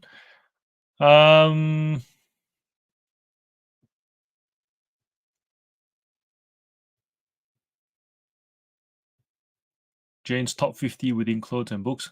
All right, Jane. Clearly, we are a top 10 group. You got to climb. We know you have the stock to climb. Paul saying, I mean, the ratios are okay. I think most people would be happy with 2.5x what they sell. Dean saying, I'm out. 20 lists completed, but my space is tidy and clean ready for the next mess. Awesome, Dean. We'll catch you on Friday. Have a good one. Thanks for joining us today. Lisa going, okay, so before I messed everything up, I had improved listing costs. I also thought maybe my shipping supplies should be cheaper as I go extra there. Right? Oh, sorry, you're counting shipping supplies into your equation as well for your profit. Paul was saying increased number of listings or sell at a higher price if the items continue to sell. Yep. Bronwyn's going niche products. Oh yeah, top 1 and top 2, number 1 and 2 categories in niche products. That's the best thing about eBay. I find that you can carve out your own little corner and have it for a while, and that's something that a lot of people wanting to get into reselling don't quite understand. They the they will meet me and go, oh, I saw this ad for drop shipping, and I'm like, yeah, you can't keep your category for a long time. You'll see an ad that says, hey, I found this item on Alibaba, sells for this, but you can sell it on Amazon for this. But the moment you get onto that train, the price has already dropped, and the Ali price has gone up, and the Amazon price has gone down, and you're left with very little, and then you have to start all over again. So that's the good thing about reselling. I find on eBay, especially if you sell used or niche items, you can hold your space for a while, and you're more or less left alone because the market is too small to make any social media buzz about it. But for you, it could be $40,000 a year, and then you do like 3 or 4 of that, and you've got your full time income already. So the mental load, I feel, is quite an easy one, because I can't imagine I can't imagine being a YouTuber, um, running multiple eBay store and doing multiple drop shipping stores. The mental load would be crazy. You're just constantly buzzing. I wouldn't be able to do it. But with multiple eBay stores selling mostly used stuff, um, I do have the mental bandwidth to do this with you guys as well, and do like really well thought out videos. So yeah, definitely the bandwidth trade off.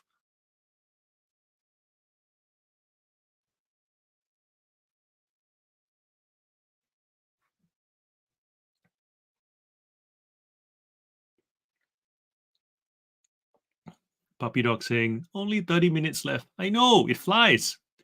The Friday night session goes by really quickly.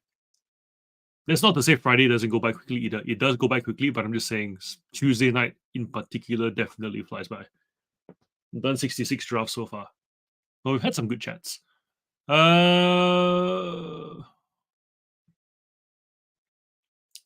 Lisa's struggling with the funds to increase.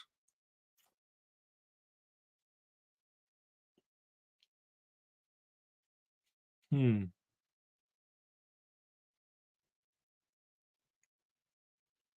think definitely finding items that Lisa definitely finding being more selective with items does make a difference, because you're not picking up.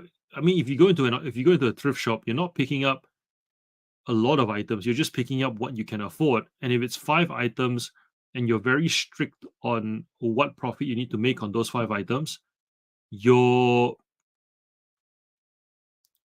you'll start to see your capital multiply in your favor, and then you'll be able to increase your listings, right? Because I think we're hearing, the your you are tolerating low profit items, which is why it's very hard to kind of rinse and repeat. Um,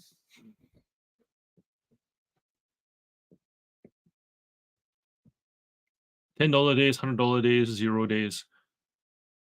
You were telling us that you lost internet and therefore couldn't really get onto the site.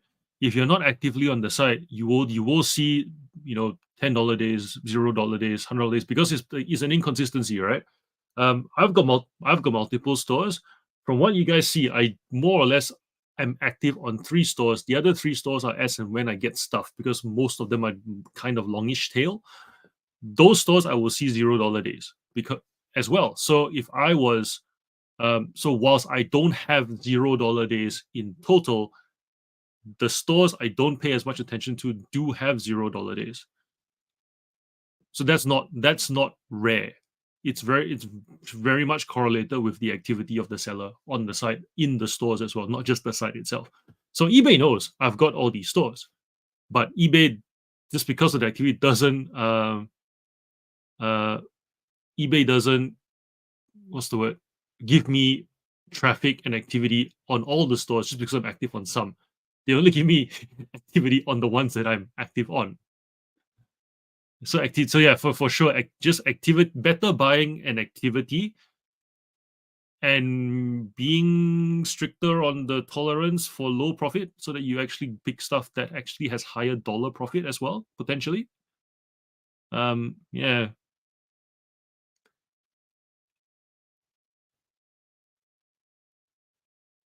You're buying on clearance and doing retail arbitrage. Buying on, from what I've seen with your clearance in the States, you guys get some pretty aggressive clearances. So that shouldn't be, I don't think that would be the issue. It's really buying the items that where the dollar spread is just higher. You know what I mean?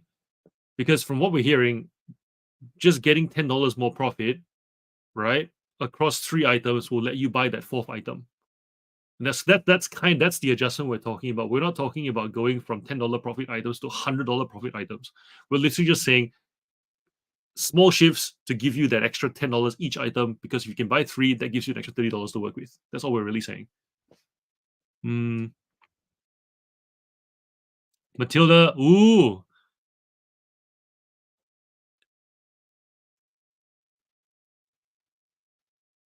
Oh, I read that wrong. I thought you were saying you were listing consistently and sales have been inconsistent. This last week haven't been listing inconsistently. This is a hard sentence to read, Matilda, at 1:30. Do better. Far out. This last week, I haven't been listing inconsistently. So you have been listing consistently? Why not just say that? I haven't been inconsistent. So you have. Go away, Matilda. Oh. That is such a hard sentence at this time of the night.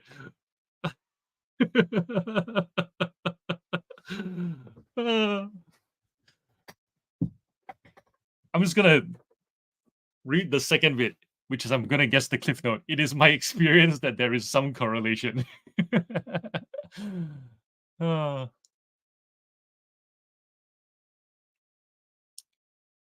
Take away the first in. This last week, I have been listing consistently and sales have been inconsistent. It is my experience that there is some correlation. Okay.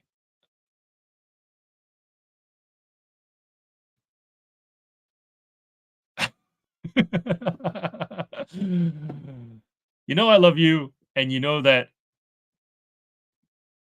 the go away was done in jest. To everyone else on the internet who thinks that I said that otherwise, interpret it appropriately. We're having a bit of fun. It's 1:30 in the morning. Jody suggesting Lisa picking up stuff for free to upcycle, or from the, so hard rubbish just means pick up from the curb when people put things out. Lots, a lot, you can get lots of good stuff for free as well. Yeah, with the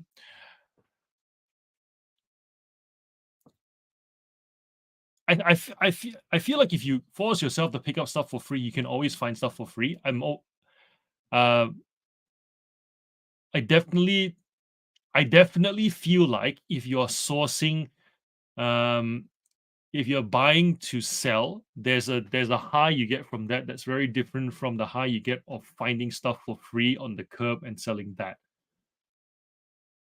It's not the same, and I feel like you have to get yourself into a different kind of game phase to do one or the other. It's not the same. So, like, if I'm going out to buy and pick up a marketplace to sell, I'm not looking for free stuff during that period of time, and vice versa.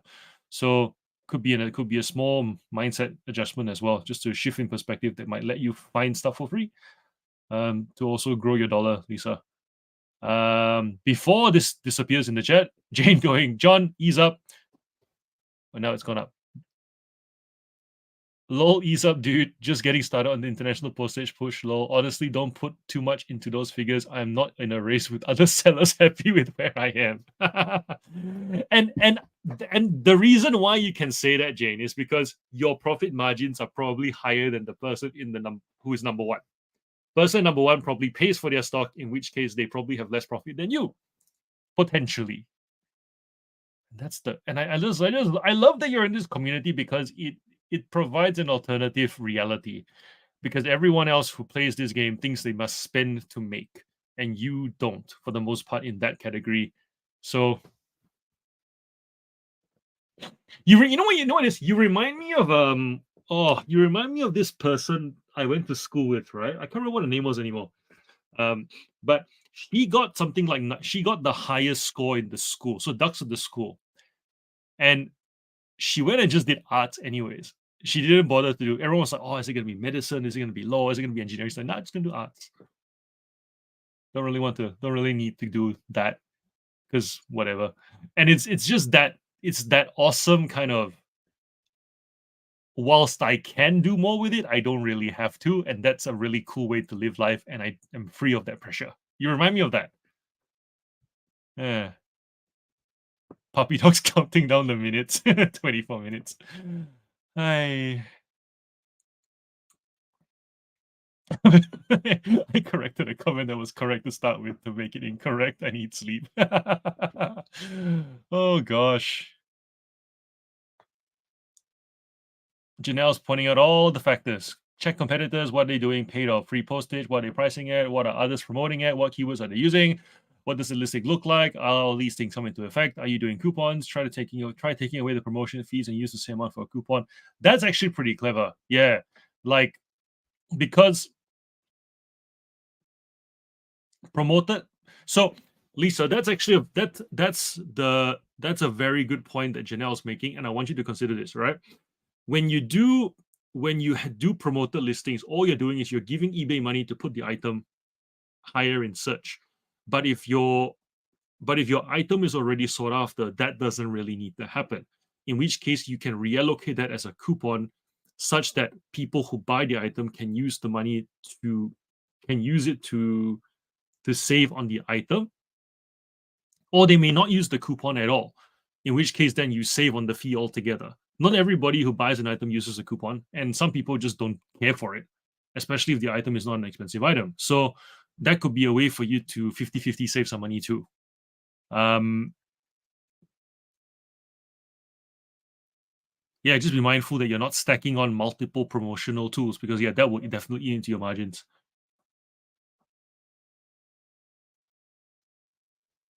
So Paul saying businesses pay me to take away their old computers, so I guess that's better than free. Yeah, that's another reality. People paying you to take their stuff away, so you get paid for the labor, and then you also get to flip the stuff for profit. Lisa, I prefer the first store niche. The second store is to feed the first and to set up a business for my autistic husband to readjust later.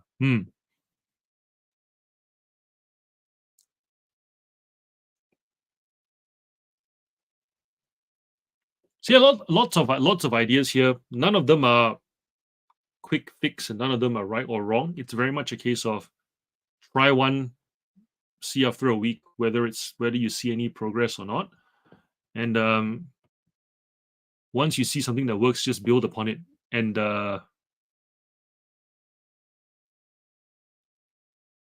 yeah, keep us posted so we can cheer you on, I guess.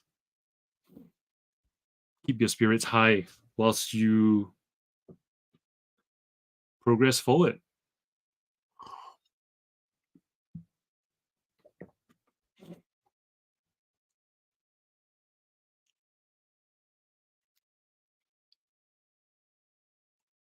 Tilda saying, Jay, not everyone needs eBay to grow if what you are doing is working for you. Matilda, I wish I could say that. I really wish I could. Even if I've already accepted that even if I was financially free, I'd still work just because I don't see any other way of functioning. I feel like I'm one of those people who, if I no longer grow my business, I will like wither up and die in a corner.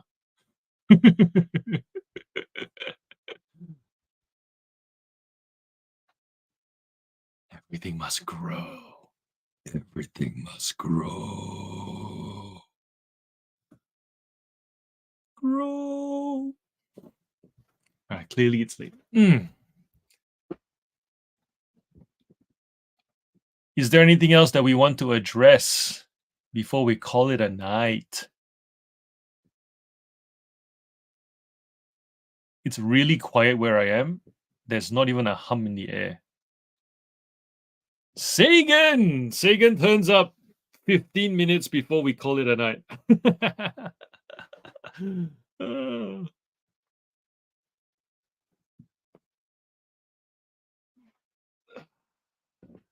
It's like 1:40. It's 1:40 a.m. Sagan.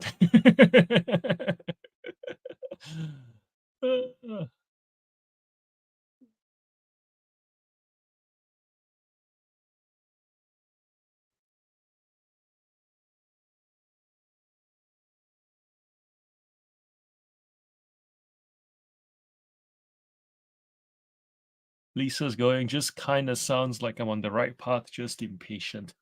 Aren't we all? Aren't we all? Aren't we all?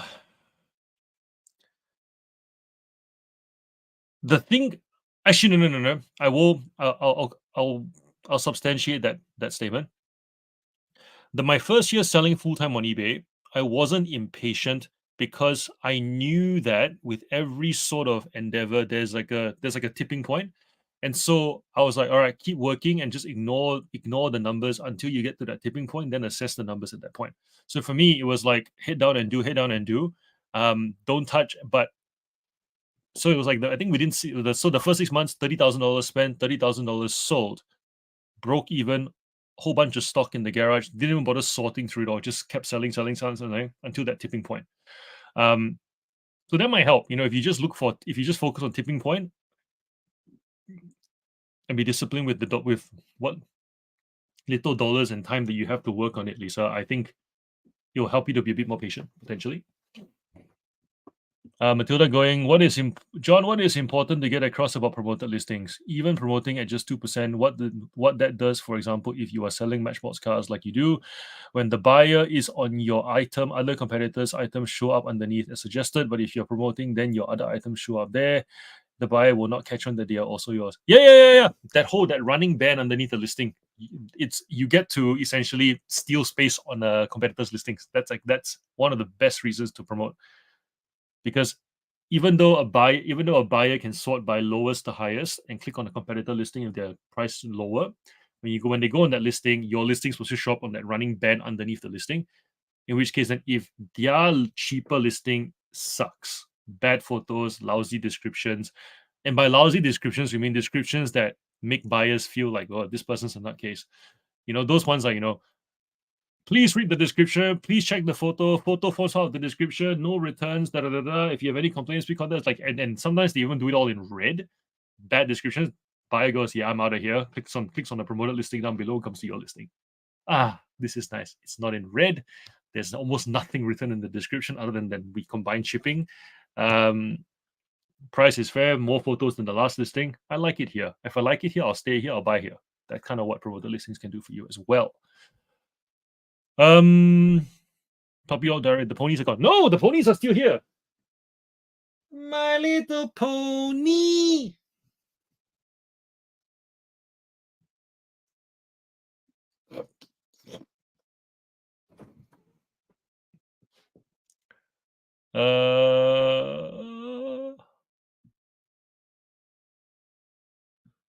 Yes, you should continue offering combined shipping discounts. Ah, John, we are so alike. That is why I like you so much.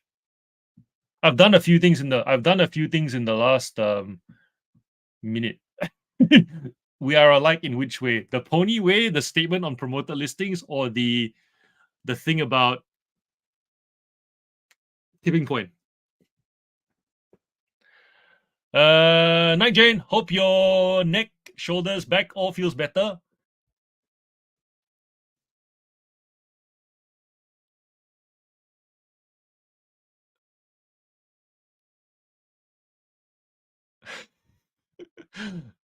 That's all right, Lisa. We get it. We get it. We're pretty wired too. I'm still buzzing. I'm buzzing, but I do need to go to bed at some point, I think.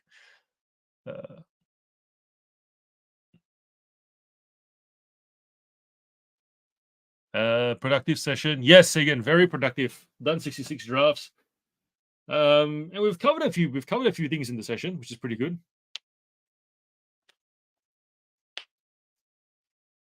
John is on his last eye contact. We talked about how I'm an introvert as well, Sagan, and how I find eye contact hard to do sometimes.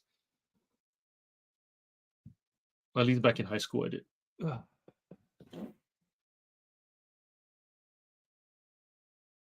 Shall we call it a night?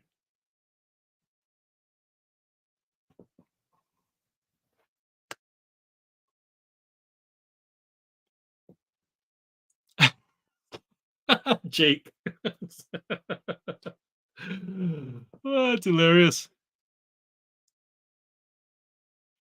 Standing at the fridge door eating salami slices, revealing myself in chat.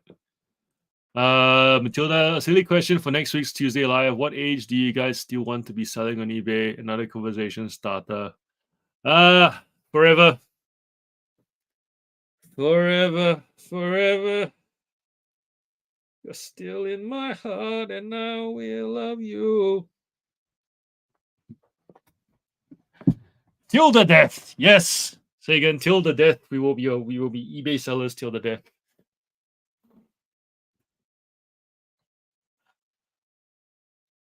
Until the day I die.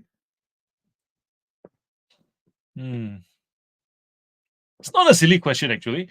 Also, on Friday, how do you guys for Friday? John, are you a description person? I've been checking on a few YouTubers' listings, and they don't have much of a description. Yeah, I don't see the point. I really don't see the point of a description, because what am I describing exactly that needs to be described? So, for me, it's just telling people that I do combined shipping, because that doesn't show up until they go to checkout, and most people don't know that it happens.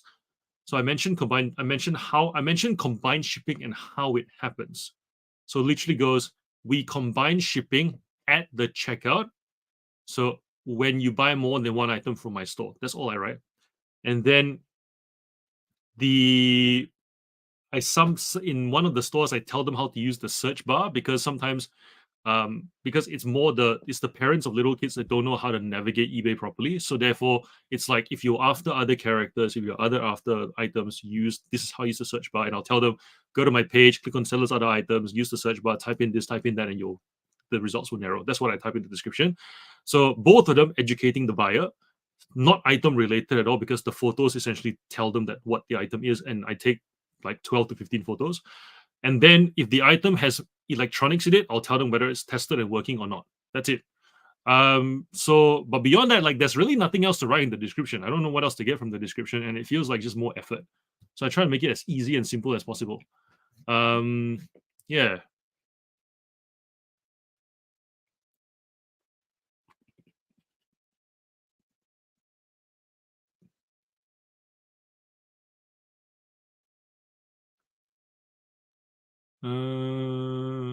John's photos, how the item appear. Yeah, just take good photos. Just getting started. Thanks for find it. I'll go.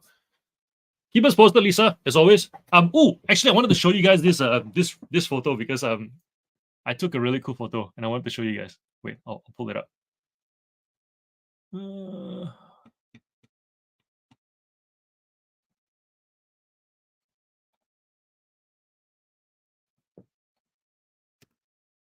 I'm not sure if I can show it to you guys or not. How do I show it to you guys?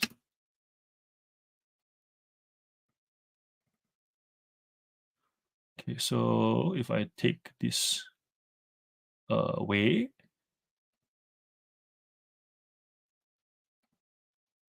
oh, share screen.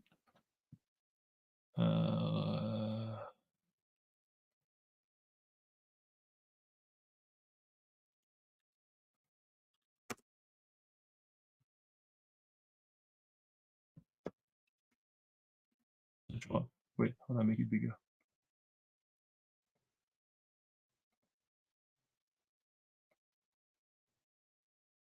Yeah, that's like, so these are the kind of photos that when I take action figure shots, this is what I do. Like, I don't know why I would need a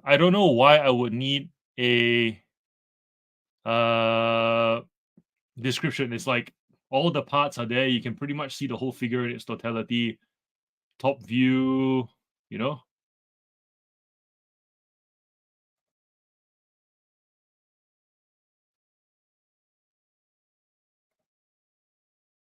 Showing like all the stuff. It's all the stuff's in the clips. All the clips are already, you know, they hold the item just fine. Where they hold them just fine. Close up face shot, body shot, and then action shot. So yeah.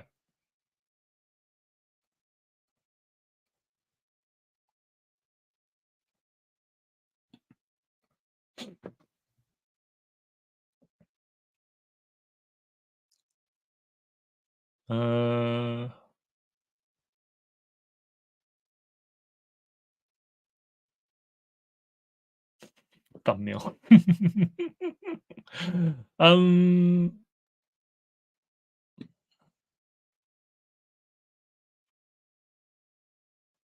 Lisa, just getting started. Da, da, da, da. $5 goal. Can I show someone more experience in my store for opinions? Is there an email or something that would help me for free?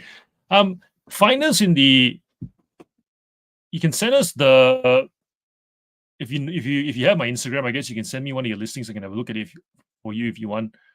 Apart from that, you can also post in some of the Facebook groups, and they will usually give you some feedback. Just bear in mind that people can be very mean on Facebook, so you have to have thick skin to just take it all as data. And that's another thing, right?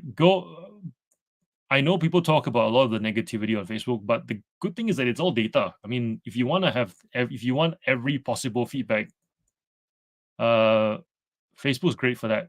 People will tell you they will literally spit on your listings proverbially, but it's all data. And if you take it on board and you improve it bit by bit, you end up with a better listing for it. Yeah. Puppy dogs commenting on my shorts. So I'm trying to grow. So I've realized that since like last year, last year I did almost a video a week, my first year on YouTube, and then now I do maybe a video a day, sorry, and then now I do like the live streams and maybe one other video every other week. And I've noticed that the subscriber numbers have kind of just stayed where they are, and so then I'm trying to like get back into more of a content making groove. Hence the random shorts that you're seeing, puppy dog. But it's good. I mean, it's a skill at the end of the day. You know, improving on how to make content, how to when you have a. I think of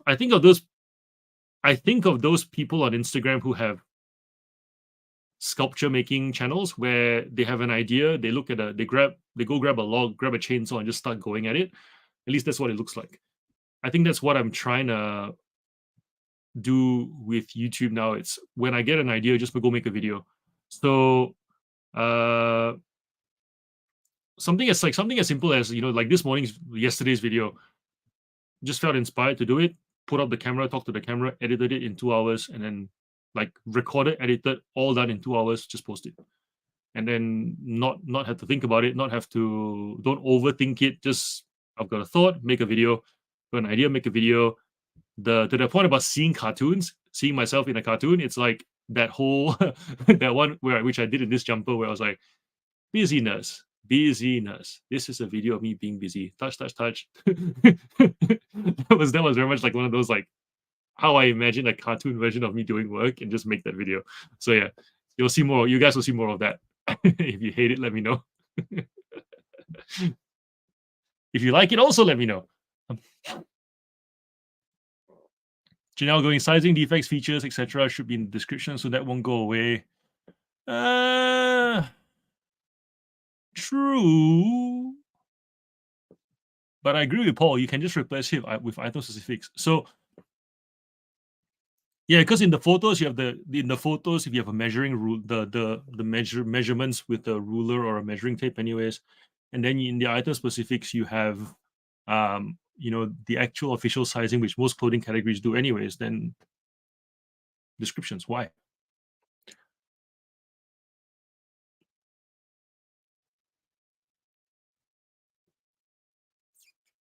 How many of your listings show up in the Google defects on your listing quality report? You're asking me?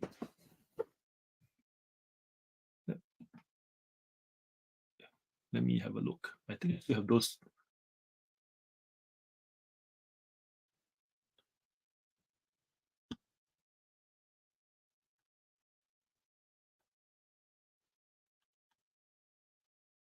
Where is the listing report that I downloaded?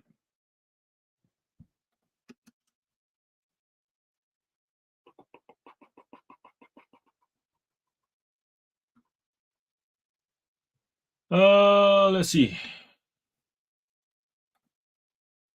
Google shopping rejections. Like 12. 12 so for the car shop was like 12 out of 3,000, and then train shop was like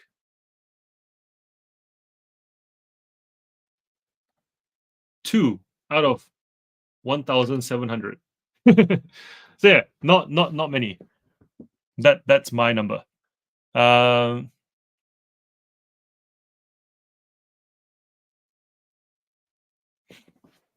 what were the reasons? Let's read the reasons. So Paul saying incompatible image.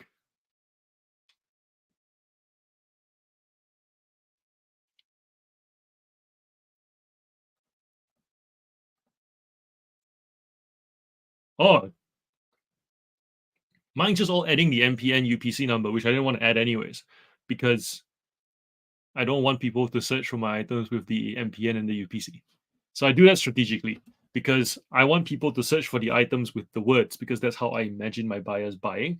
The only people who search by UPC are resellers. So really, I don't want my listing to show up when they can't.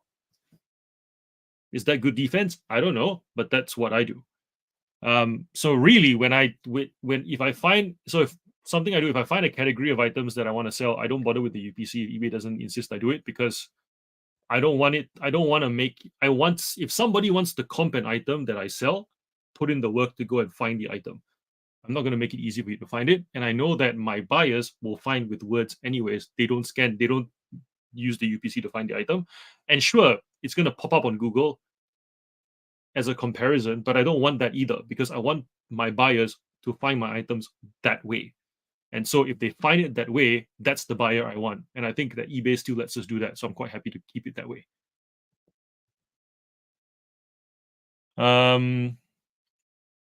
If that makes sense, let me know if that makes sense. I think Matilda gets it. Oh,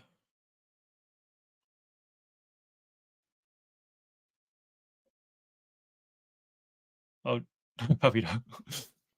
Wanted to snap my fingers after watching that short. Was poetry.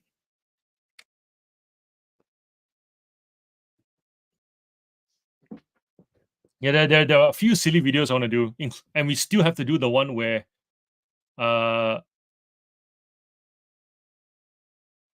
Chris and I go running together and talk, go running and talking, and see how long we can last for. Janelle, I was wondering if they ask for clear white backgrounds, as you have shown you don't. Yeah, so they don't care for the white background, to be honest. I think it's like it's easy to I think I've said it before. They ask for the white background because that's the thing that they can ask for and stand behind. And then obviously there are tolerances for variants of that, because it's different if you say it must be a brown background, must be a green background. Yeah. Puppy dog, you're going around with Chris. No, I don't want to, and I'm not a runner. I'm a basketball player and I sprint. So therefore, that's why that's going to be a funny video, because I will look like a cartoon and Chris will not. Rap for Matilda and everybody else. Good night. Have a wonderful week ahead. And Puppy Dog, thanks again for the super chats and super stickers. I appreciate it very much. That will fund tomorrow morning's coffee before I go shoot around. Take care, everyone. I will see you all on Friday.